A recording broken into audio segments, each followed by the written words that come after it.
Hello there, everybody, and welcome to Dragon of Icespire Peak. As you can see, I am joined with some marvelous, wonderful, lovely people. We're going to get all of the adverbs and adjectives out of the way on your screen as well.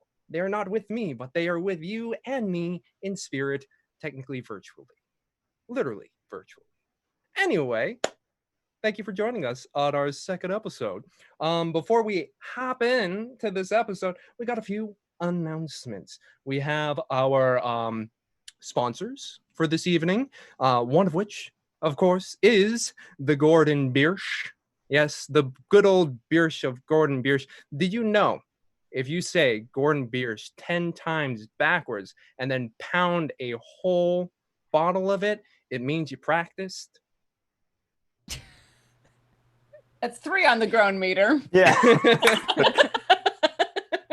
You should have people commenting today if they should all groan along with us. It'd be fun. Yes. Can we get a ticking clock on that one? Little graphic like tick, tick, tick, tick, tick, tick. How many groans can James get before he gets to the center of the Tootsie Pop? Let's see. We got Gordon Bierce. We got second we have Birds of Paradise. Yes, I will always emphasize that last syllable because it is Birds of Paradise. They make wonderful, colorful little dice. Tiana has a few. Don't know if they're with her right now. And 3, 2, 1. They're not up. Bite me. There they are. Ooh, that one's new. Ooh. This is the prickly pear margarita from the Arizona series. Keep in mind that Arizona series a little later. We're gonna do a little talk about that real quick. But first, we're going to mention our third sponsor for this evening, Nord Games. Nord Games, they make all the fantastical supplemental things for your 5e adventure. So if you only have the Player's Handbook, Dungeon Master's Guides, and all the other stuff, you're like, that's not enough. Nord Games got you covered. All right? They have cards that can supplement gameplay. They have books that add more monsters and environments and settlements. As mentioned in our chat that no one else can see, we will not be using the luck deck tonight because, again, quarantine.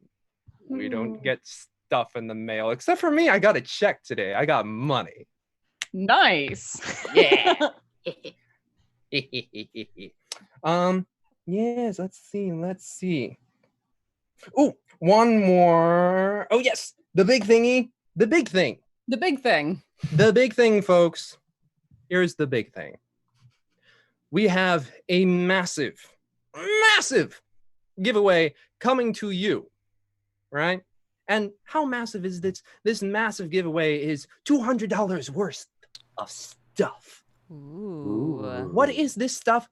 One, as I mentioned, Nord Games, you get a settlement book. They have different settlements that you can use and take and plop it into your game to make more stuff. 481 plus pages of content because it has 482 pages. Let's see what else we got. Oh, also from Nerd Games, we've got their ultimate bestiary, Dreaded Accursed, which is all about the undead. Tiana's got a copy right there. Apparently there was a glitch. There was a glitch, a blight lich, and I actually bookmarked it because look at this thing. Yes, that glitch appeared in Chaos Agents? In Chaos Agents at the KubaCon live show. There we go. Yes. So, you've already got a taste of it. Why not bring the rest of that home? But wait, there is still more.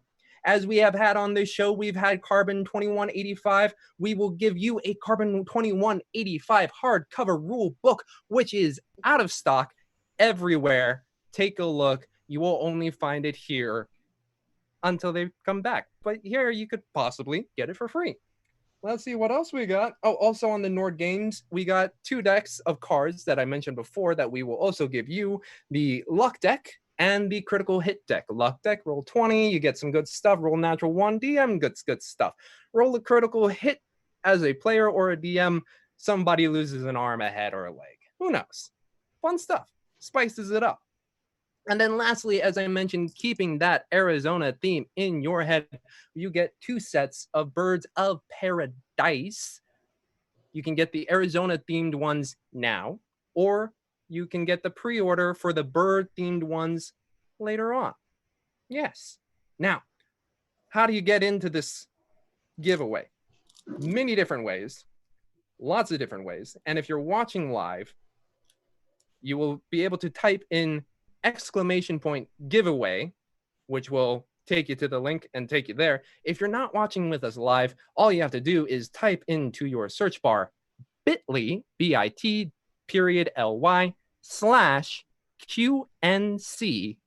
giveaway. All right, bit.ly/QNC giveaway. It'll give you all the information to enter that in. $200 worth of stuff. And when do you have to do this by? You have to do this by October 1st. You have 45 days to do it. That means you will probably have, if I can do math, 6 episodes worth of this before we actually give it away. So you got plenty of time.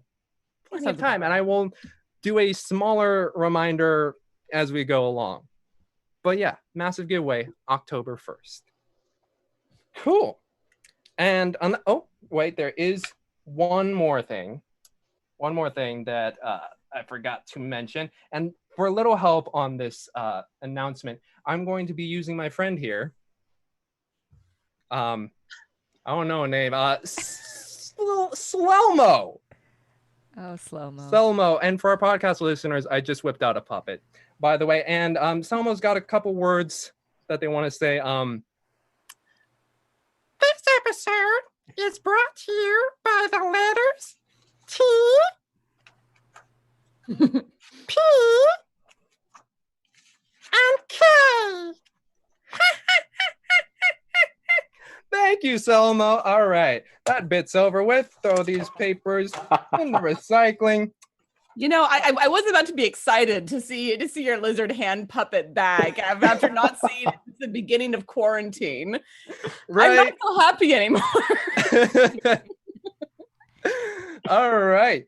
Unless anybody else has an announcement or needs to remind me about some stuff that I forgot.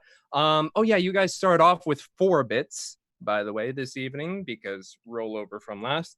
We currently have no bits, but I do want to mention that Duke Fleeg has been an 18-month subscriber to our channel. That's a whole year and a half. Wow. He's been with us. Thank you, Alij. And then Slidey Tove. We are all really self-conscious about pronouncing it wrong now. Slidey Toe from the Jabberwocky poem has subscribed for 11 months, which is pretty solid. Oh, and I spoke too soon. There are some bits for me. 1,000 bits from the Hefner to me. Muwaha, muwaha, muwaha. Etc., etc. Thank you very much, sir. Oh, and James, maybe you should look again. Yeah. Yes, to balance out the scales of justice. 1,000 more to the players, which is 2 more inspiration. Yay. Thank you, Hef. We need it. As all things should be, they are balanced. Very good. Thank you, Thanos. All right. I was trying to remember where that quote was from, and then you said it. I appreciate it. Yes, don't worry. I make sure everybody gets my references, unless it's supposed to be funny. Born? Funny. Yeah. Then I don't. So hopefully some people laugh, and then others don't, and they're like, "Why are you laughing?" Anyway, well, you know, comedy sometimes is about the silence. All right, here we go. We're hopping into this thing. Oh, we got some more groans. I think the counter's all the way up to a solid 5. Oh no! Ooh, it is a good evening. I'm on a roll. All right. Come on, groans. Practicing for those dad jokes, huh? Would have to be a dad first. Ayo, ain't gonna happen for some time soon, I say confidently. And before we hop into this, Duke Fleeg, again, thank you, Your Grace, for another 18 months of your support. And for that support, they've given you guys support of 500 bits. Yay, thank Yay. you. Thanks. Yes. So that's 1,500 to you, 1,000 to me. That means you have 7, I have 2, and I am done rambling.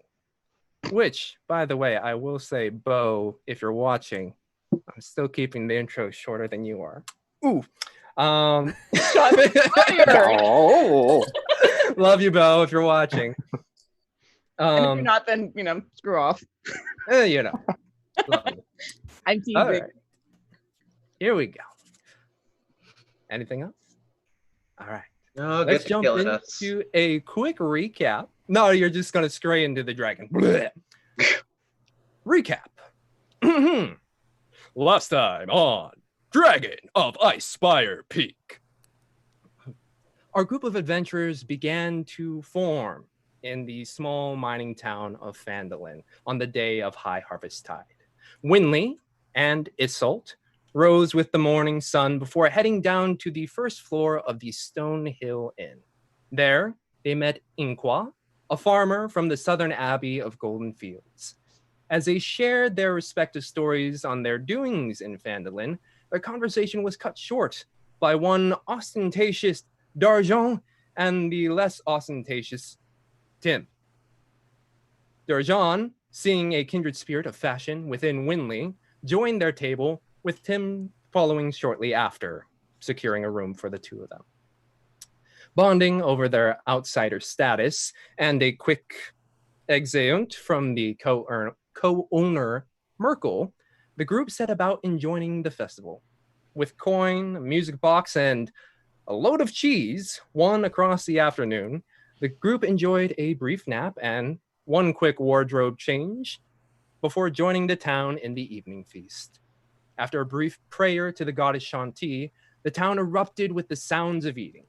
Post-meal, D'Argent took to the stage, singing of her and Tim's adventures, rousing the crowd onto their feet, and the town center was abuzz with music and dance. Mid-dance, however, misfortune struck as a white dragon landed nearby, demanding the town be his slaves. Undeterred by the threat, our adventurers faced the dragon with spells and steel. Now, with the dragon on the back ropes, soaring high above them, they find themselves facing its gaping maw, with a winter storm brewing inside. I would like Inqua, D'Argent, and Isolt to make Constitution saving throws, please.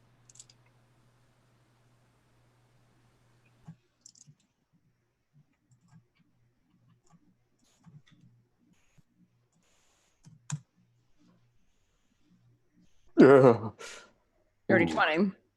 Dirty 20. D'Argent and Inqua, would you guys like rerolls, by the way? Does D'Argent have nothing to her Yep. on? Oh god. Should we? Might not need a D6. Do you think? Can I reroll? Do you guys mind? You can reroll. Okay. I'll second that. Thank you. I'd like to not lose our lovely dragonborn farmer. D6 would help a lot. Let's Oh do yeah. Yeah. Oh. We call that rolling Oh. and aiming. Okay. But not an Emma. No, Okay. because okay. it wasn't a 1. Nice. Oh, nice. Yeah. Okay. Let's see. And okay. Inqua, I need you to Yes. take 20 damage. Okay, I am Thanks. dead.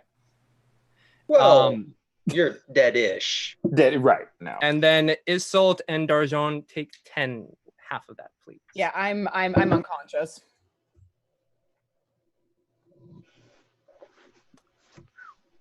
Okay. Darjan, how are you doing?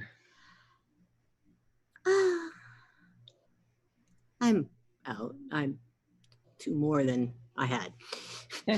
So as our brave adventurers faced down this dragon, it erupted in a cold storm from its mouth, smacking both Inqua, Isolt, and D'Argent away as the cold wind blew over them. From your angles, Winley and Tim, you see the house you're using as your cover slowly coalescing with ice as it starts to blow over and sharpen before going off into the air.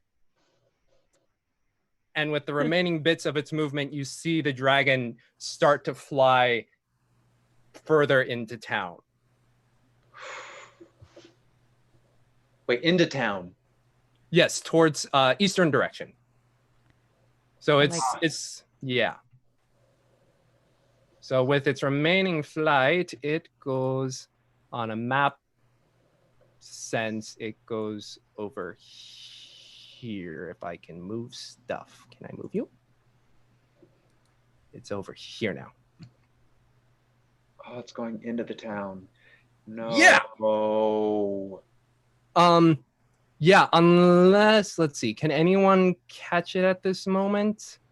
I mean, it was 20 feet above us when it did the breath weapon. Yeah, it's right now currently soaring over the town. That would mean, let's see, that's that you guys are down, so that would go back up to Winley. Winley, I think you're the only one who could reach it with a spell, so I will let you try and get that one off if you wish. Or you can... I don't think I have any in that range. Yeah. Poor Winley. No, she... Oh. I think... I might be able I believe you have a guiding bolt that hits for 120. Also, you do have 3 unconscious teammates. Yeah, I already ran through my spell slots. Ah. At the beginning of this. Do you have any Yeah, so cantrips Winley... to keep people from dying? I think No. So Winley, seeing the dragon fly off, she no longer sees it as a threat to her party. So, and knowing that she really has no means of attack from this far away, she is just going to kind of go towards her party and just check on them. Okay, so are you going next to Inkwell for this moment? Yes. So you get over to Inkwell, and it's like a lizard popsicle. Oh. There is some... She tries to go. She tries her hardest to breathe some warm air on him. It does nothing, I assume. Does nothing. Yes. There's another fire over. Yes, right this over one's still. here. Yeah, that Yeah. one is still burning. Oh. Yeah, never mind. Would you like to do anything else? Oh, yeah, I guess that was only movement. So maybe I will, not that it will do anything, but in her attempt to help Inqua, she'll use thaumaturgy to brighten this flame that's right by Inqua in an attempt to thaw him out. Okay. Yeah, I do believe thaumaturgy can set a fire, right? Can't it? It can cause flames to brighten. So I see there's like a little, yeah, there's still like a little ember, yeah, even like underneath the encrustment of ice, and it is able to catch a flame, and by the powers of magic. Yes. Cool. Okay, that goes to Tim. You're up. All right, I'll move up 30. I think I might be able to get a shot off on it. I don't know how the diagonal 20 feet up would affect it being 65 away. Would that be too far for a crossbow bolt? Crossbow bolt, I believe. Which is 80. 80? Yeah. And is that a disadvantage or just regular? Just regular. Let's see if I can do really quick math, which is... I haven't done that kind of geometry in a Can do while. math. 360 plus 404 is like, or 424 is like, I would say you'll be able to hit it regularly. Okay. All right. Because I wish it was flying in a way that was away from the village as opposed to through it. I'm not totally convinced. Hold on, let me juggle between D20 and my character sheet. That's plus 4. 18. 18 hits, roll some damage. Yeah, if I can hit it, then I'm definitely going to shout at it. Because if I didn't hit it, I wasn't going to be like, get out of here. But now, oh yeah, you can. Oh yeah, Ooh, nice. there's more of that where this came from. Damn. Keep flying. So you fire off this crossbow bolt and it goes, and you hear just like a guttural scream come from the dragon. It's still continuing to fly, but it is trying to pick up its pace. Okay, my job here is done. Cool. D'Argent, could you roll me a life saving throw, please? What is that? I appreciate that you call them life-saving throws and not death-saving throws. Yes. So what do I need to roll for that? 10 or up. On a D20. Yes. That's what I thought. Okay, I just want to make sure.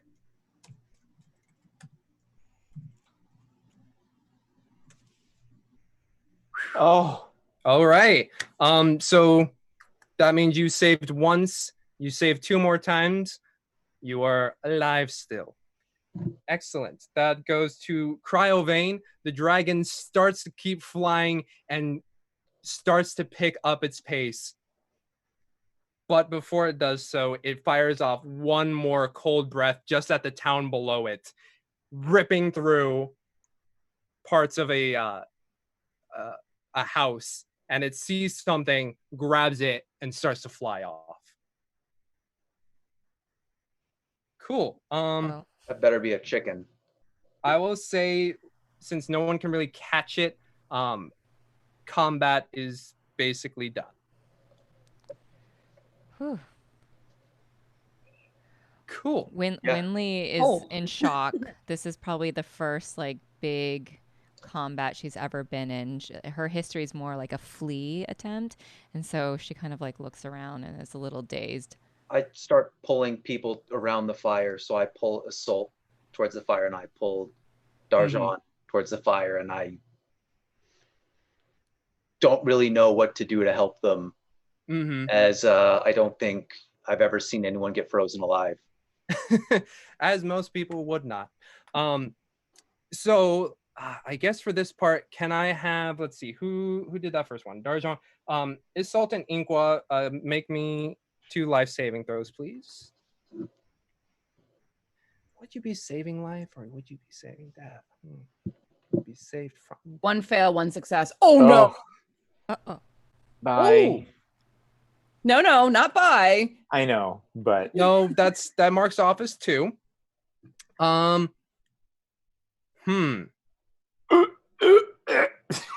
His eyes are just starting to wane. But I blew hot breath on him. Let's see. Ooh, tonight is do not not like good. Yeah. It's What do I payback. know about dragonborn physiology? Make me a medicine check.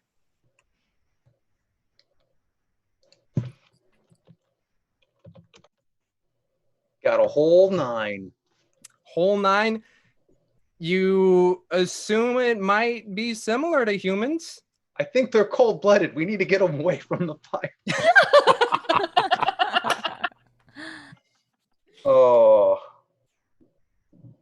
Oh shit. Okay. This seems like a good time to mention, since we're still doing saving throws, that we got 1,000 bits from DeVril77 for the players. Thank you very much. That might save us in a second. yeah. Yep. Thanks. Yep.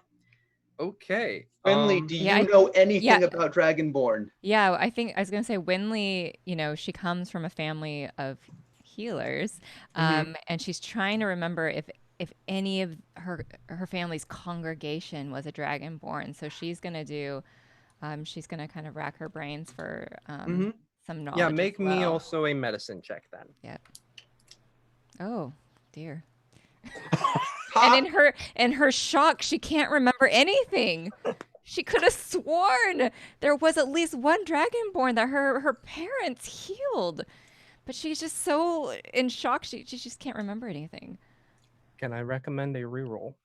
Ooh. Yes. Or a D6? D6. Oh, a D6. I should have thought of that. Let's add a D6 to that. Yeah, okay, cool.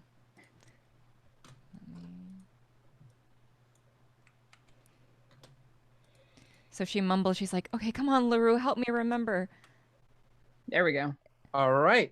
So racking your brain in this moment of shock and anxiety, you do remember a time when it was a very, very cold winter.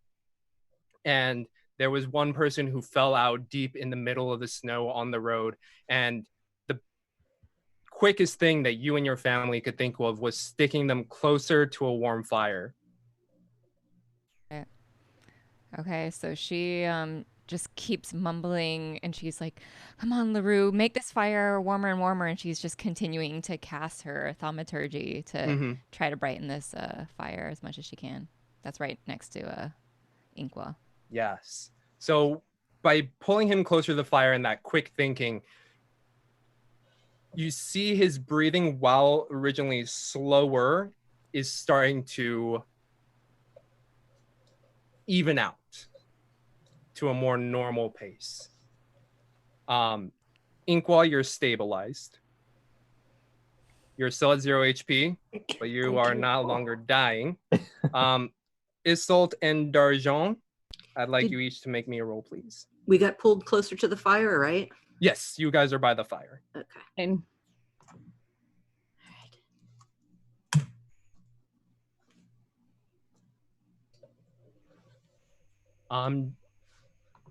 Okay. Can I have a yeah? Do you want a reroll or a reroll? Because Yeah, I need a reroll on that. I think all right.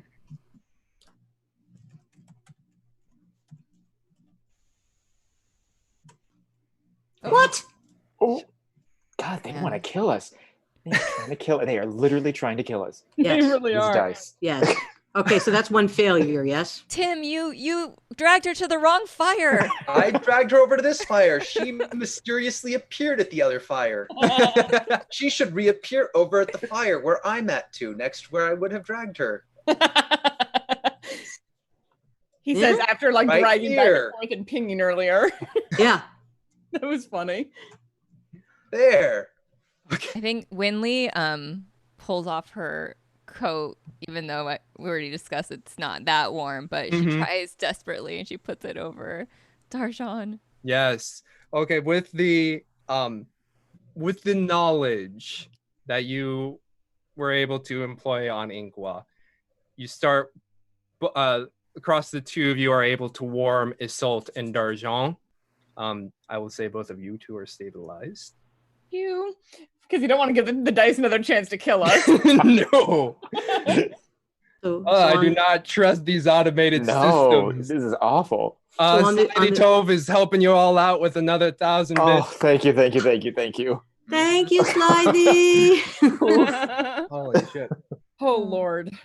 All right. Yeah, that's what we do here at the Quest of Chaos. We start off things with drama. Boy. Yeah. So crowded around this fire, we have Inqua, D'Argent, and Isolt just knocked out cold.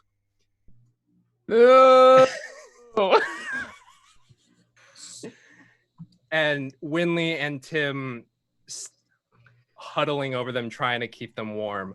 Winley and Tim, unless there's something you wish to do, Yeah, I'm gonna take the wheat bracelet, put it in the fire, and I'm gonna pay Beshaba her dues. Shanti is the god. Adabra was the Oh no, this is Beshaba's the one you pay your dues to make sure stuff like this doesn't happen. Oh, Beshaba. Okay, yeah, sorry. So do we have 1 hit point now? So we're out of the death save? You have 0, but you are no longer needing to save.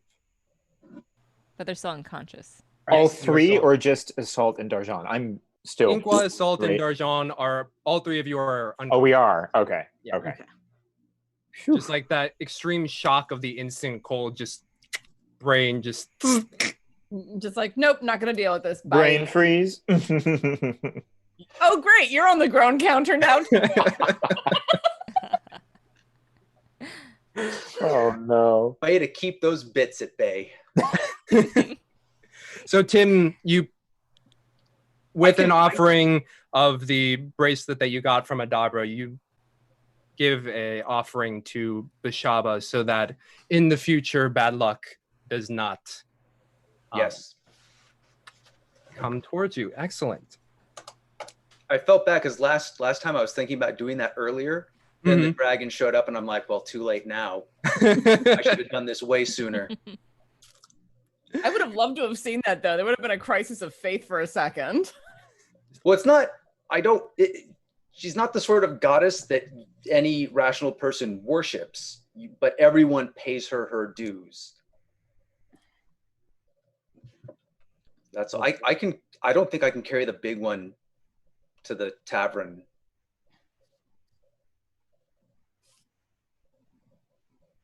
That's when you offer to help. Me?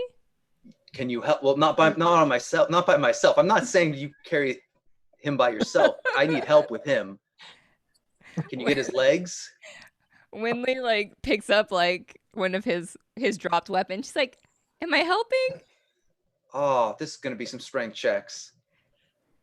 And she's like, okay, and she kind of struggles to like pick up his leg. Both under your arms. Oh, okay. He's kind of heavy.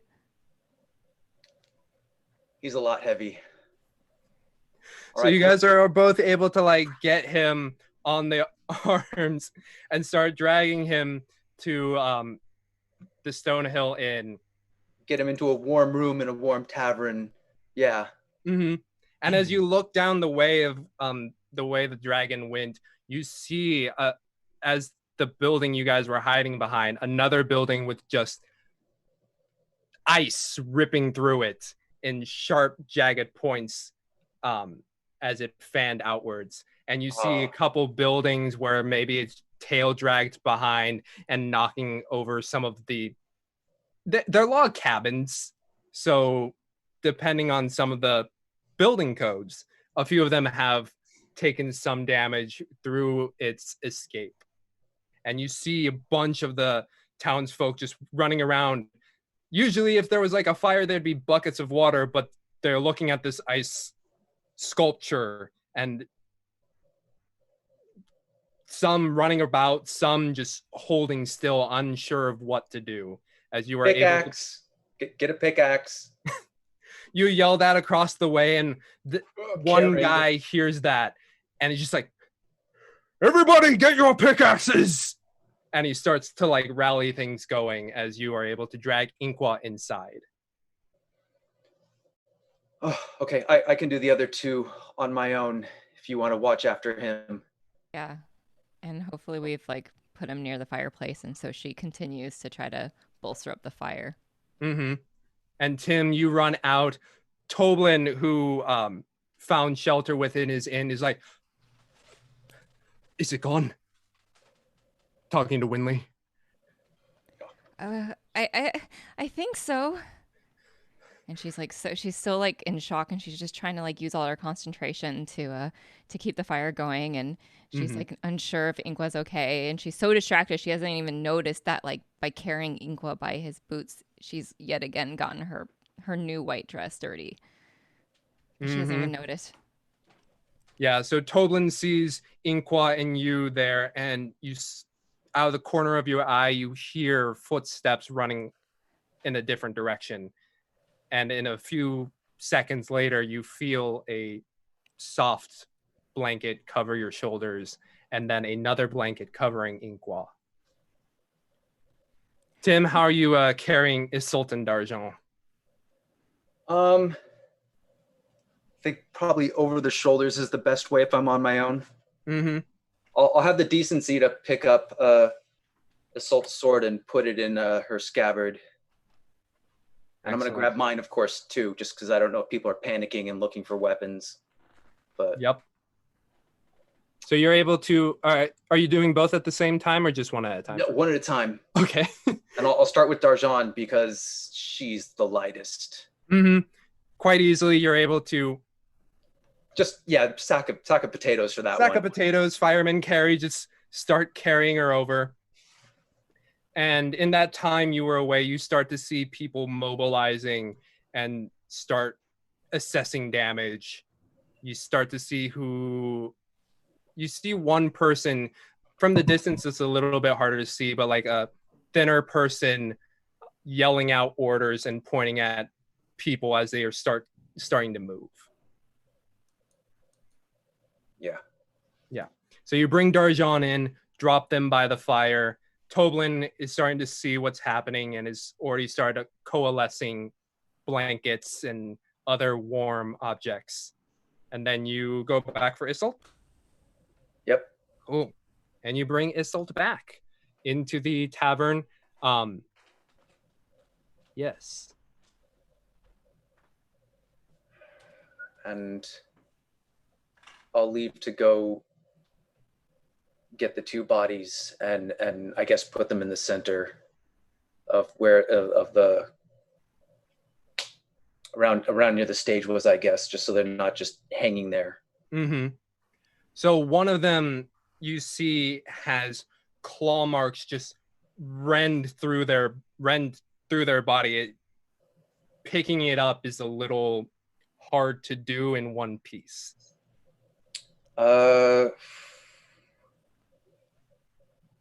I'm assuming there's benches. Yeah. If I flip one upside down, can I kind of push them along it and then drag them? Yeah, kind of like a stretcher. Yeah. Yeah, you're able to roll. They're still connected, but you know, like when you slice a tomato and you don't go all the way through. I'd like to keep them as together as possible. Yeah, you're able to get that one in. And then the one that was smacked straight into the building, more put together, but a little truncated. You're able to pull them out of the hole that they made in the building and lay them out. Yeah. Close their eyes, all that good stuff. Mm-hmm. And I've had enough of that. I'm going to go back in the tavern. Mm-hmm. So you meet up with Winley. Yeah. Winley, as soon as Isolt came, she rushed over and kind of threw her blanket on her. Mm-hmm.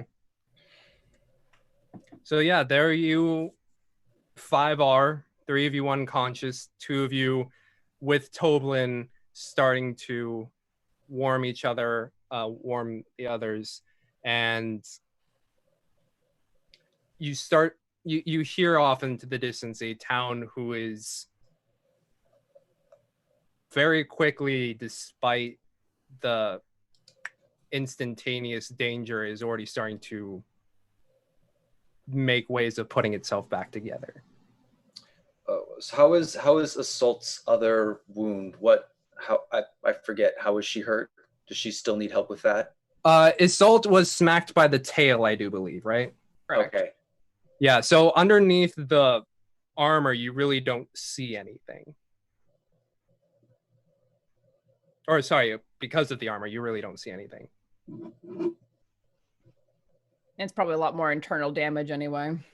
Mm-hmm. Yeah, there's nothing I'd really be able to do. All so right. we passed the hours in uncomfortable silence. Meditating on the danger that was before you. Do you guys find sleep at all, or just I'm sure from the after the adrenaline drops off and then not having a lot of sleep to begin with, like Tim will just probably drop off at one point. Yeah. Winley tried to keep herself awake, but she also had to just succumb to exhaustion. Yeah. And as this happens, Winley, since you attempted to stay awake before the exhaustion hit, you do see some other folks being brought into the tavern and laid out on tables. Not dead, but injured. Yeah. Yeah. She kind of looks on like pretty helpless. You know, she was trying to train and become a true cleric healer and just feels like she totally failed to this. Mm-hmm. No, baby. And as the hours pass, the dancing and the music happened around like 10 p.m. So as each hour passed, slowly the sun begins to rise again, as it did the previous morning. And slowly, one by one, you wake up.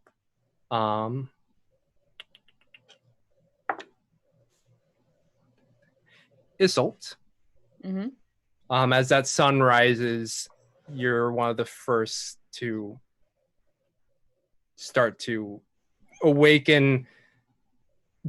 Well, maybe due to the pain across the midsection. Yeah. I'll like blink my eyes open. I have enough training to not wake up groaning, but definitely just like, that's not fun. And just like carefully feel at my midsection to see if I can figure out what's going on. Mechanically, did we get a long rest or? Yes, mechanically you did. Fantastic. Neat. So hit that long rest button, and technically you're all healed unless I went hardcore rules, which we ain't doing. I was wondering, and I'm really hoping you're not going to, because that sucks. But yeah, so she slowly wakes up and just like blinks, thinking about what happened, trying to figure out how she got in front of what's now a dying fire, and like pushes herself up on her elbows and looks around. Mm-hmm. To see what's going on. Yeah, you look around, and by this time, you see the elven woman who was part of the mechanical game, who was handing out candies to the children, looking over people, making sure that they basically converted the front or first floor of the tavern into a makeshift hospital. Yeah. Chairs were largely cleared aside. Tables were put out. You can see that some of the tables from the feast before you was pulled in here so that they have larger space for more people. And you see people with like scratches and scrapes. One person looks like they have a broken arm, and you recognize one person, Rhonda, from the horse racing against Winnie. Her leg looks a little delightful. Yeah, I'm gonna sit up and as I'm taking stock of things and just try to work out some of the aches and pains, more so than usual, being 40 and waking up in the morning. And as you're trying to like find those places that hurt more than others based on like everything hurting, Tim, you find consciousness next, if you consciousness. Well, good, you're awake. Yeah, I'm gonna actually start doing the same thing she does, as I took a hit from it as well. Like I start to get up and I'm like, oh, no. Roll to my side and do the not straight up. Yeah. What happened? Well, after the dragon took flight, most of you clustered together, and then it hit you with its ice breath. Well, that explains why I still feel cold.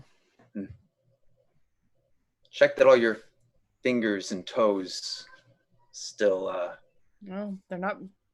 My fingers at least aren't blue.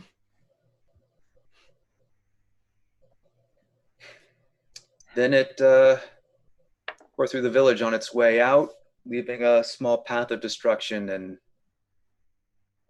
well, leave it at that. I'll look over at the people. Do we know how many died? How many casualties? Rather not, but I believe the count that I have would be 3.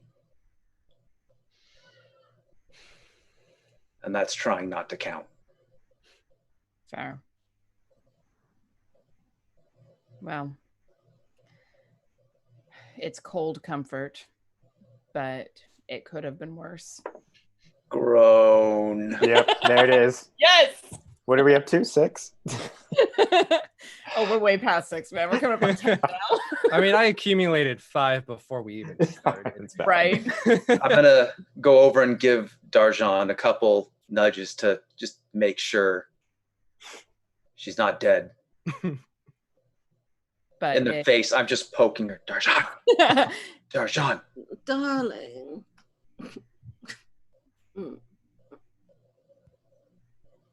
Tim, what happened? You were on the wrong end of a dragon.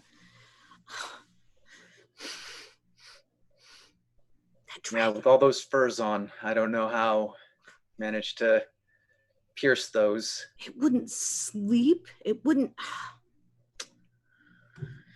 How are the others? Salt is up. Winley was fine last night. How's my loot? I think it's still outside. I'll have to go get it later. I do see Winley, and I see that her clothes are just, and I know she was so upset about her clothes being messed up. So I'm going to try to do a mending on her. Mm-hmm. Yeah. You also have prestidigitation, right? Yes. Yeah. So with combination of mending and prestidigitation, you're able to clean up some of the scratches and rips from the dress, as well as clear off the dust and grime from it. Winley, when you do wake up, it is a completely almost new dress. Well, I knew she was so upset about it earlier, so I had to do something. What else we've got? Yeah, how is Inqua looking? Because last night I think that's the biggest concern is I can't really tell how he's doing. Mm-hmm. You see his breathing is even. Oh, that's good.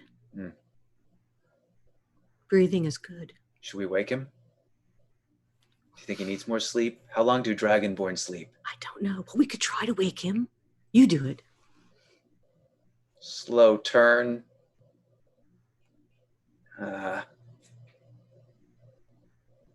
Give him some nudges in the shoulder. Inqua? Inqua. Yeah, awake? Inqua, you start to feel that. All right. Oh my gosh. He'll slowly open his eyes and then see Tim. What was? Good, you're conscious. What happened? Where are we? We're in the tavern. It left. Cryovane? It didn't. It messed up the town, though. What do we do from here? What about the town? What about the festival? What about Bessie? I have answers to none of those. Bessie, we need to check on Bessie. And I'm assuming, James, I am still like effed completely, right? I know that I'm healed. Yeah. But game standpoint, you're healed, but you're pretty banged up. I mean, he's the frozen fire dragon. Yeah. Okay. Yeah, and I think I'm just going to take a minute and then try and regain some kind of clarity of where I am and what's happening, but really worried about Bessie. And from the table right near where Isolde was sleeping, you would not expect this from a teeny tiny person, but you hear the loudest snore. And then she snores so loud that she Winley wakes herself up, and she's a little confused, but she sees Isolde is awake. Izzy, how are you feeling? Like I took a dragon tail to the midsection. Otherwise, I tried to speak to LaRue and she didn't do anything. Well, at the moment, we are somewhat limited in our ability to channel the goddess's power. It'll come. And then, she kind of accepts that, and she looks down. She goes, What happened? Was I dreaming that my dress got messed up? No. I saw that it was all messed up, and I knew you had helped us, so you're welcome. Thank you, Darjan. And Winley takes just a little comfort from the fact that her backup dress was not ruined after all. It's enough to lighten her spirits just a little. Mm-hmm. And seeing you all slowly start to rouse, you see Merkel, the co-owner of the Stonehill Inn, and his large, completely hairless body just walking over and be like, so, you all ready for a drink? Gods, yes. Tea, juice, water? Yeah, no, something to, wow, what is...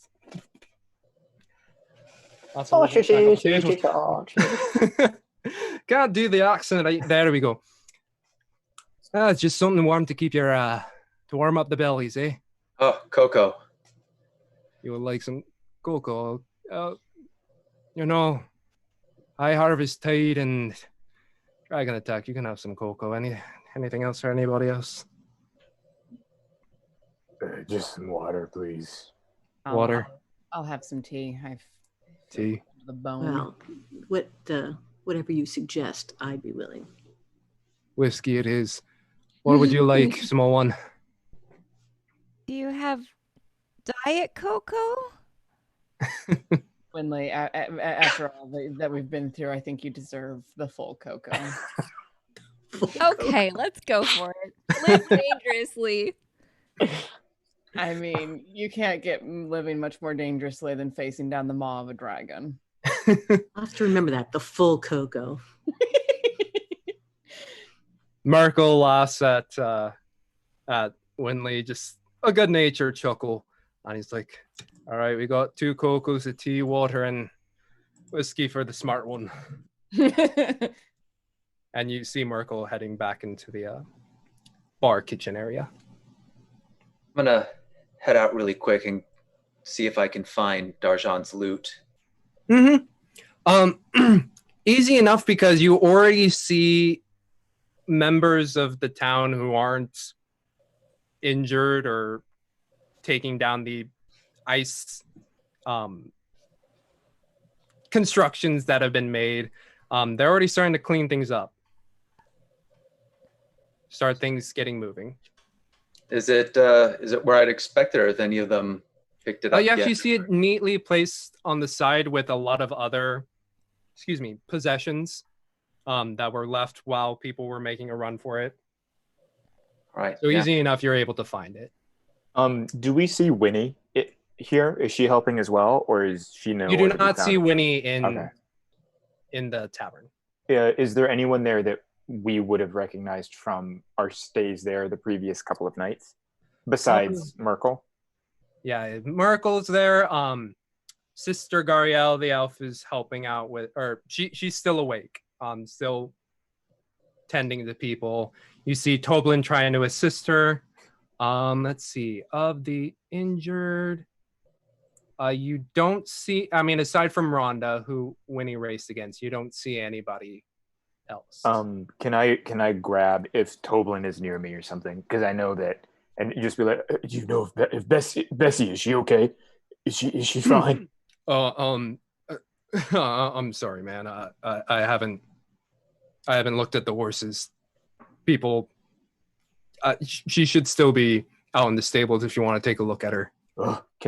Am I able to get up and check, or am I still? Oh yeah. Okay. Yeah, I want to go check up on Bessie real quick. Yeah, you go out the door. You make a quick right. You've all made your way. You made that way a few times before. You know exactly where Bessie is, and you see Bessie still hitched up, but like trying to move. Okay, I want to run up to her and just give Bessie a quick little hug and just be like, I'm so sorry I wasn't there for you, and then loosen her reins a little bit. Just let her be able to move. And after, like, with the freedom of movement, it's just like and just starts shaking about. It doesn't leave because it feels your presence there, but it's just, it looks you in the eyes and gives you that hoarse look of, thank fucking God, I know somebody. And there's definitely I will take a moment to just stay there and holding her for a second before going back in to join the rest of the party. Yeah, you hitch her back up, or just leave her in the stable. Is it like I'll tie something on her? I want her to be hitched. Yes, hitched. Okay. I don't want her to run away. Yeah, there's a little bit of give and take there when she starts to see that the hitch is happening. I know. I'm sorry, but I can't lose you. And then go back in to join the party. You go back in and join them. Bestie's okay, you guys. She's fine. Oh, God. She's okay. I'm glad. Small blessings. Large blessings, even. And I'll have come back with the loot, of course. Mm-hmm. Oh, and it's scuffed up and messed up, but I'll have to take care of it later. I will totally take care. Dragons, you know, No appreciation for the arts. I imagine our drinks have arrived at this point. Yeah, Merkel comes on over. It's like, all right, 2 cocos, non-diet for both of you. Water, tea, and again, smart one, whiskey, double shot. I'll probably hit you up for a hot toddy later. I just need something to settle. Let's all take our time getting back into it. All right, you guys took the brunt of it. Thank you. It was what was necessary.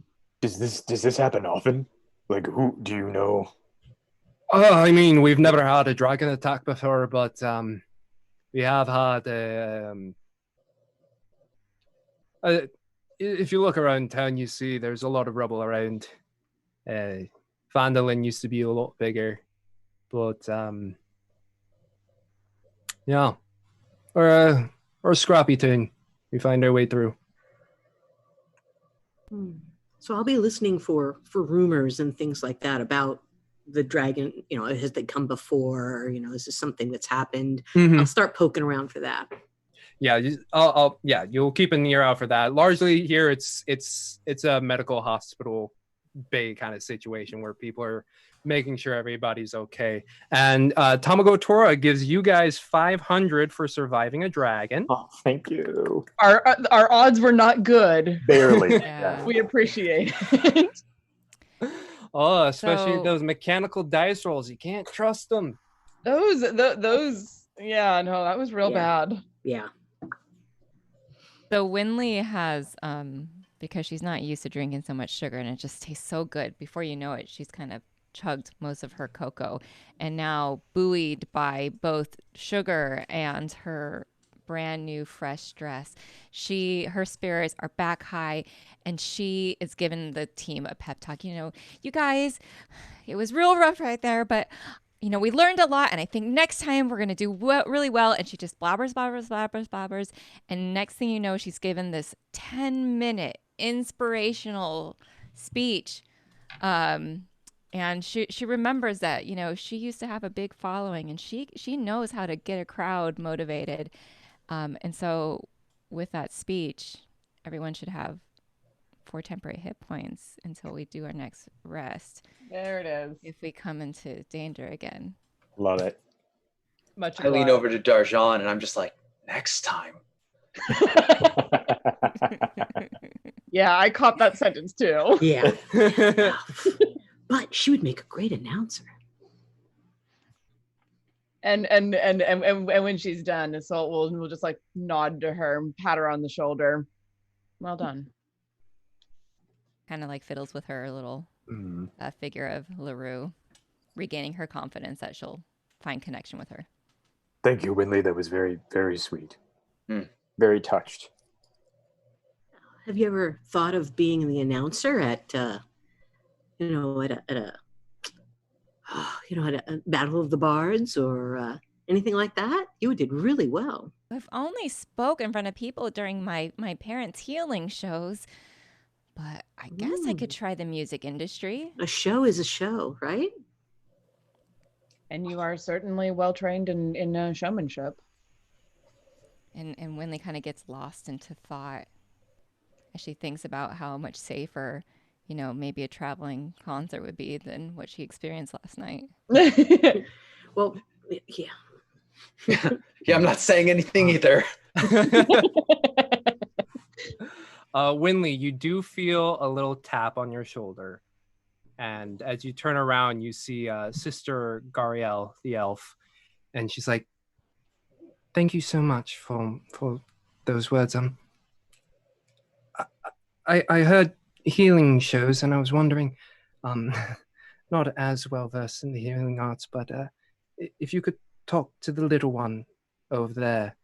And you turn around and you see one of the kids who was playing before, and they've got like a deep gash on their right arm. Oh, and Winley is like a little taken aback. She's never truly had to heal something that large, but she kind of tentatively goes over. What's your name? Hi, my name's Talia.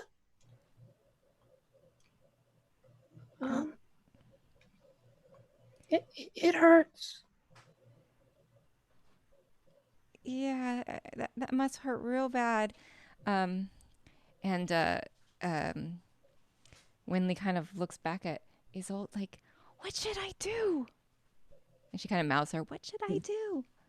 And I'll look over her at her and just I imagine my shield is leaning up next to me and just like reach down and tap the symbol. Okay. And yeah, Winley kind of grabs her amulet and of LaRue and kind of mutters, and she wants to. LaRue didn't come through with during our combat, but now in much calmer setting, she wants to kind of test out, and she's going to. Hopefully, we're going to be able to rest before this. But she's going to try again to cast Cure Wounds on this poor little creature, and if anything, it's a good test to see if she really has that connection with LaRue. Mm-hmm. So you place your arm or your hand slightly hovering over the other hand on the. Is it a statue or a little amulet or what? For the LaRue. The LaRue amulet, yeah. Yeah.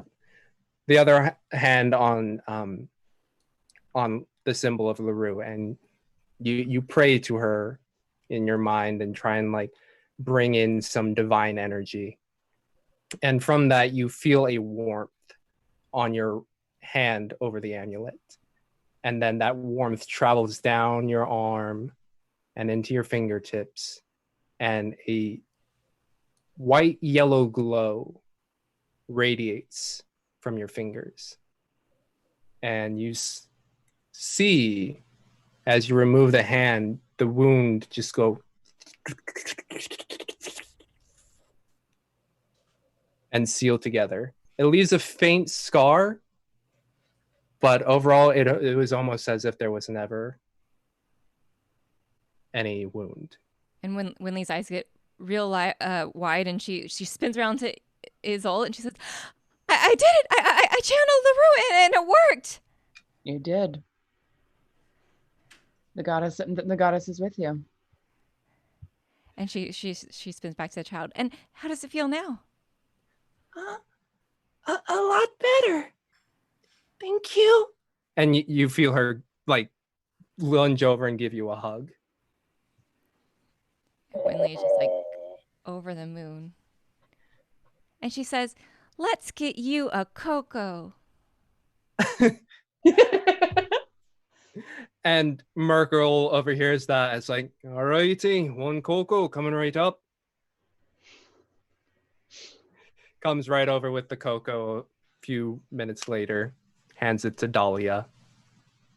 And she starts sipping it. Thank you.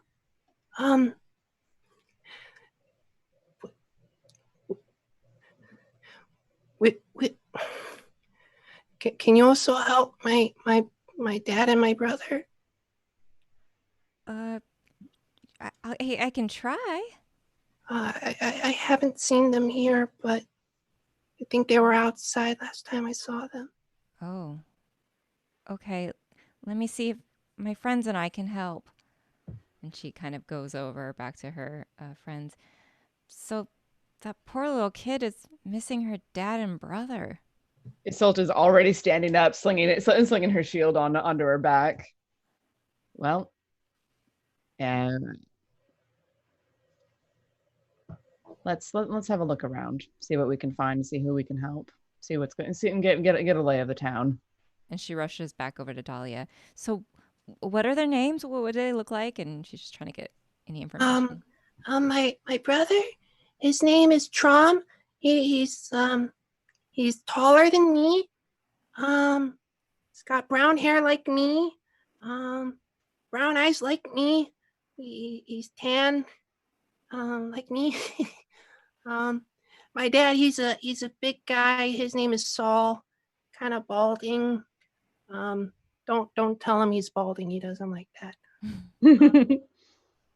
Kind of big arms. He works at the mine. Okay, we'll look for him.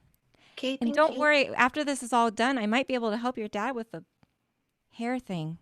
Oh, I think he would like that very much. And so she kind of back to her team. I was uncomfortably listening into that. Did that child describe either of the two from last night? Did not describe the two that you saw. Okay. But it, Darjan, were you listening? Yes. It sounded like the guy you made a bet with at the race or horse racing. Yeah. Okay. So I saw him earlier, so I might be able to help find him. Mm-hmm. Cool. Well, why don't we go and have a look, see if we can't find the two of them. Oh, Dahlia, where did you last see them? Well, I remember our house, and then it went. Then I woke up here, and then, yeah, they might still be at home. And where is that? Oh, just on the. If you go out here and take a right, and you go towards the mountains that way. All right, We'll go look. Shall we?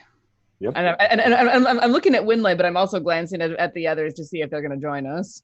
Yeah, Winley's like, she is confident. She's ready to go. No, this sounds like the guy I did the betting with, so I'll be able to help look for him. Very much appreciated. All right, so you guys make your way out, and as Tim saw, and Inkwell saw briefly, but mainly focused on Bessie, you see this town already starting to pick up itself. Despite the destruction, you see the house where one of the people that, or the person who got swatted into, there's already like a cloth tarp over the hole. The maypole is already down, as well as the other stuff. The party space cleared out. You see the kind of lost and found table where someone put all the stuff around. And yeah, as you look down into town, where Tim was looking down in the direction of where Cryovane went, you see people continuing to mobilize. This town seems like it hasn't slept yet. Mm. When that child was describing where the house was that the path of the dragon toward the mountain? Yes. That's what I was afraid of. Yeah. I want to look around and ask Argent if she sees the man that she made the bet with anywhere. Make me a perception check, Argent. All right.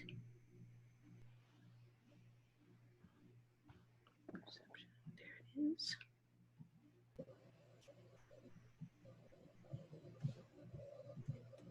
One second.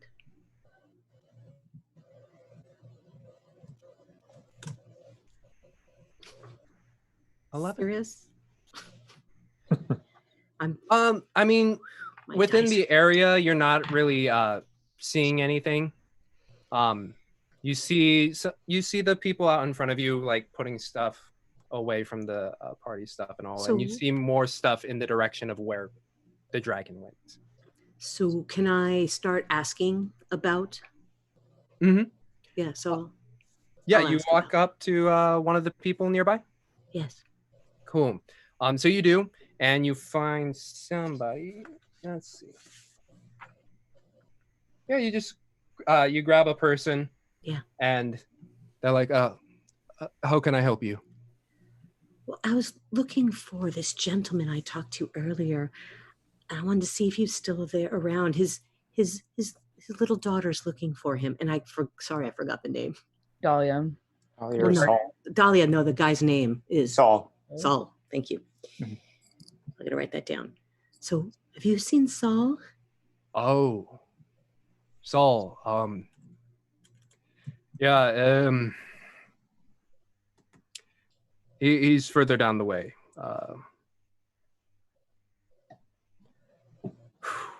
Yeah. Oh, don't know how we're gonna break that one to Dahlia, but his house was right there. Yeah.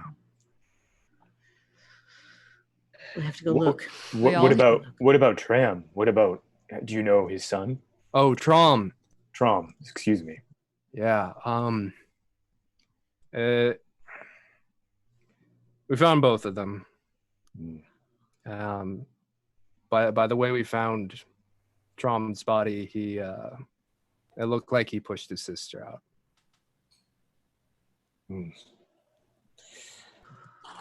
Oh no, that poor girl.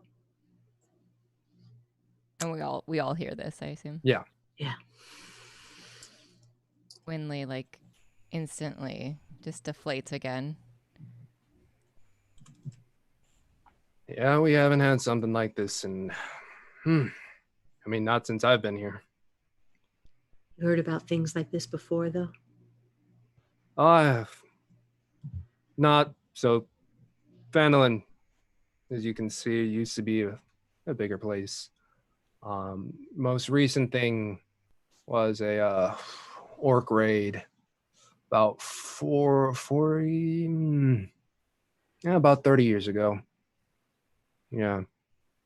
But not this dragon? No, that one's new.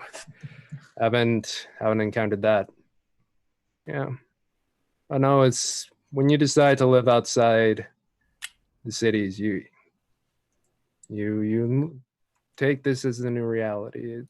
You see a lot of things. A lot of things. Cities, I mean, don't get me wrong, they have their own fucked up stuff to deal with, but it's different but simpler out here. Yeah. Yeah. Yeah. No, there's a lot more raids in cities. Yeah. Well, I'm gonna continue putting things away. Well, thank you for letting us know. Yeah, no problem. And you see the man start to walk off, join some others as they're now starting to tend to that hole in the house. Should one of us let Dahlia know what happened? Yeah, we're gonna have to. But should it be us? That's a good question. We could let the town elders. Maybe we should try to find the mayor. Well, I remember him running away. Isolde has opinions on the mayor. Yes. He didn't even stay for the show. I'm not going to fault him. For not staying for the show? That's No, for running away.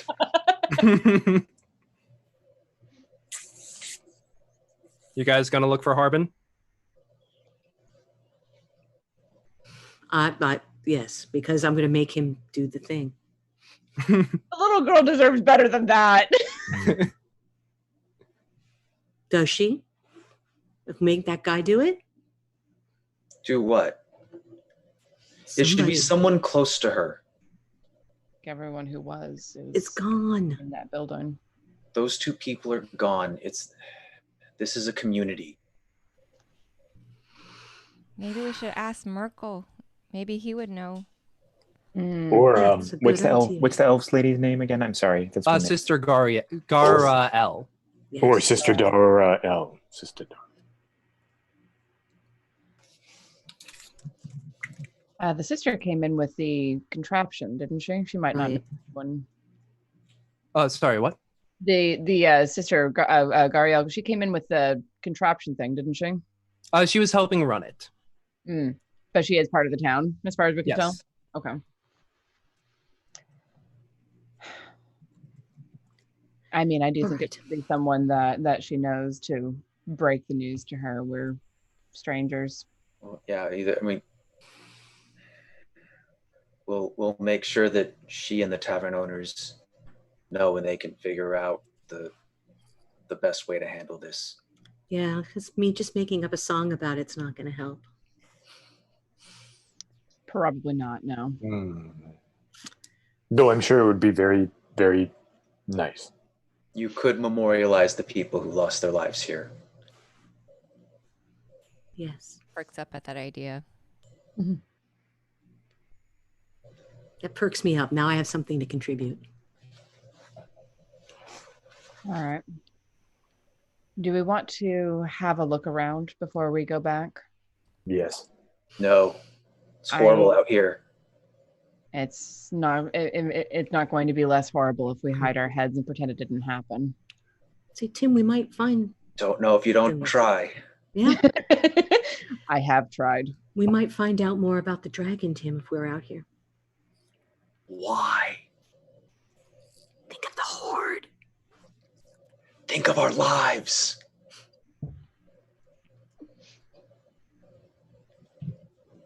One blast of its breath and you were out. Here. You guys are walking forward, and we're. Yeah. I've taken point on like walking the streets and trying to get a sense for what's happened in the town, where the main destruction is. You know, if any of you are listening, I'm pretty sure you can hear me at some point audibly say like, "That's stupid." Are you two following us? I mean, if she's following, then I'm following.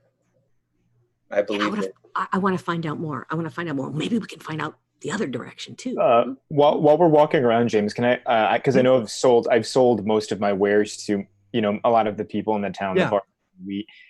I am curious where Harbin has gone to in the back of my mind. So yeah. When we come across people, if I've met them before, just to kind of get some information, be like, have you seen Harbin? What's going on with the town? I mean, the things that I want to know are, where did the dragon get to? Where Harbin is, and I guess just kind of double check and see what the town is planning to do. Okay. From this moment on, because we're in the middle of the festival, right? That was that was the last day of it. Or was it the culmination? Oh, it was. Yeah, that was the culmination. Well, what a way to end. If it wasn't, It is now. Yeah, right. Yeah, so I guess I just want to, while we're exploring, those are kind of things that if I see people I've met. Roll me an investigation check. Okay. Let's wait for that natural one again to pop up. Sorry, what? Nothing. Okay, 16. 16? Okay, easy enough. Like you find somebody, you see a Huestel walking by. He has actually like a hammer in his hand, as well as a bag and he's just like walking towards one of the broken buildings. Westall, hey. Oh, hey, Hi. Inqua. Yeah. Hey, how have you been? How have you been? As good as anybody can be right now.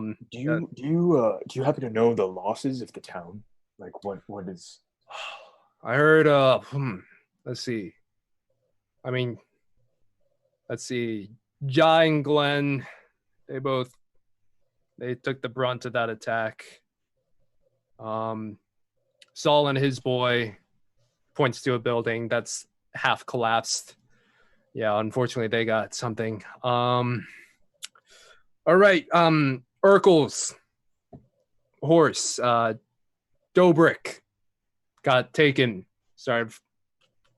Just took it away and started flying away. You rode Dobrik in the race, right?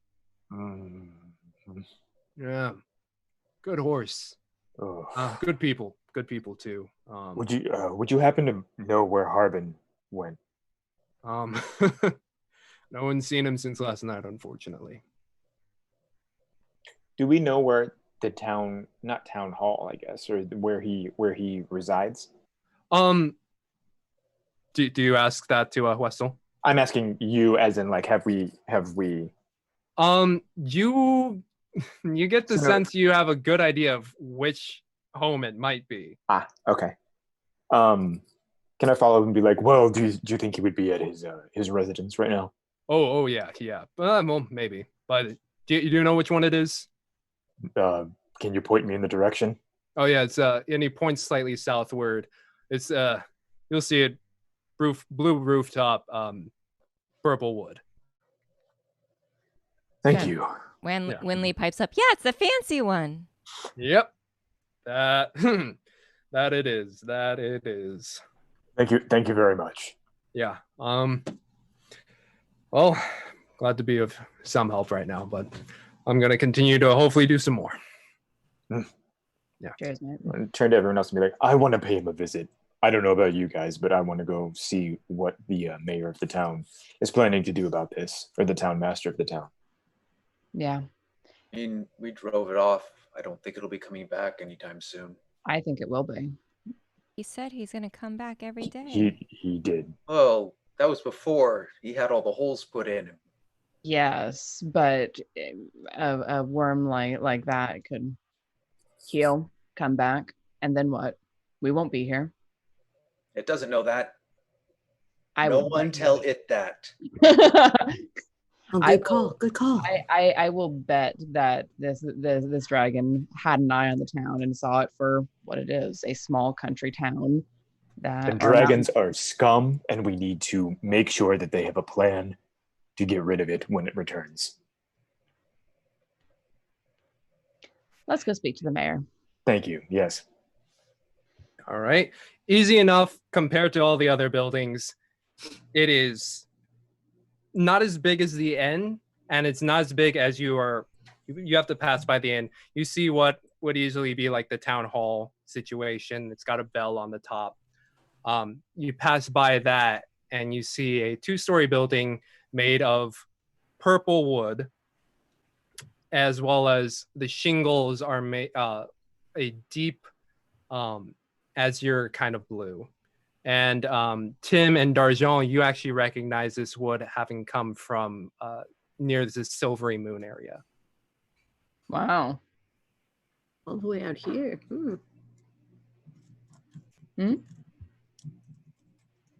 What was that? What were you saying, D'Argent? Oh, I just said this wood all the way out here. What's the wood? It's from Silvery Moon. That must have cost a pretty copper to get here. What's Silvery Moon? Oh, it's a beautiful area that I came from.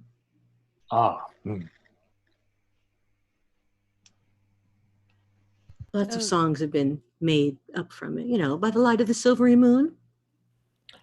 Oh, that's Silvery Moon.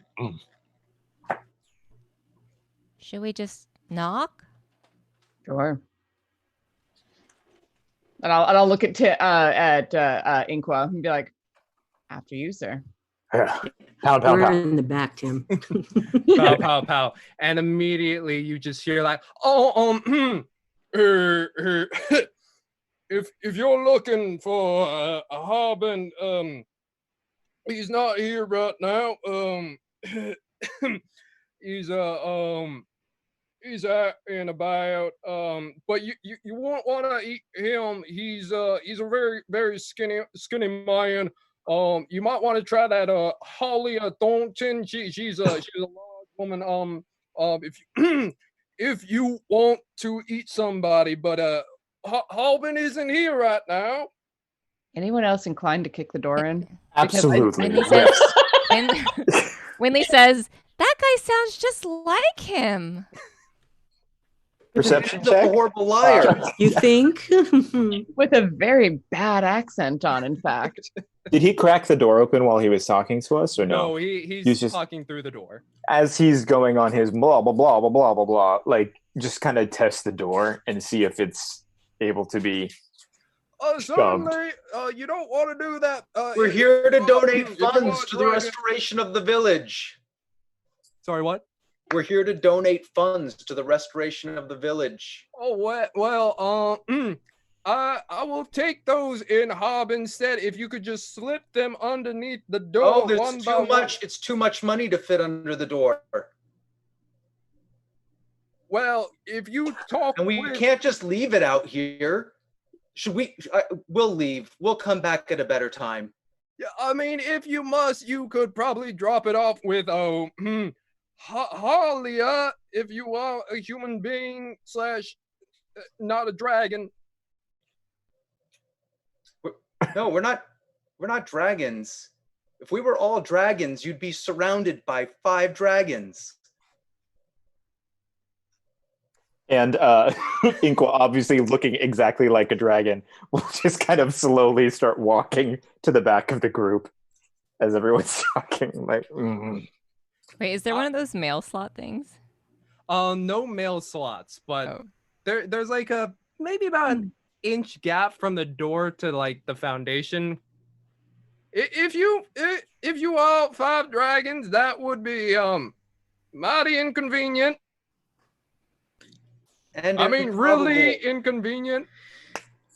Well, if we were 5 dragons, the door wouldn't keep us at bay, would it? I paid a lot of money for this door. I will have you know. Okay, it is. I mean, it is, as I have heard, a nice door. Well, then it would be a damn shame if it got kicked in, wouldn't it? Ooh. So what I was going to say, could I make like a minor illusion of a dragon roar, like on the other side of the building, so he would come? Try it. Give it a shot. So you gotta do the wings flapping first, and then you follow with the roar. Well, I can create a sound that lasts 6 seconds. You can stack them. 1 minute. Oh, 1 minute, right? Yeah, with if you're doing minor illusion, you can stack effects and do more than one thing. Yeah, so you can start with the wings flapping and descending, and then do the roar layered on top of that. We all know what that sounds like. We're all very familiar with that sound now. Yep.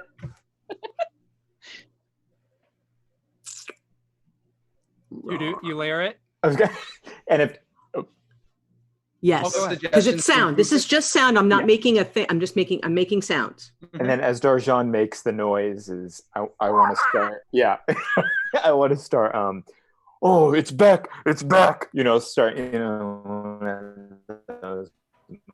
And it's on the roof. So the sounds start emanating from on the opposite side of the house, and you hear a lot of cluttering sounds on the inside, and then Did you just go in the cellar?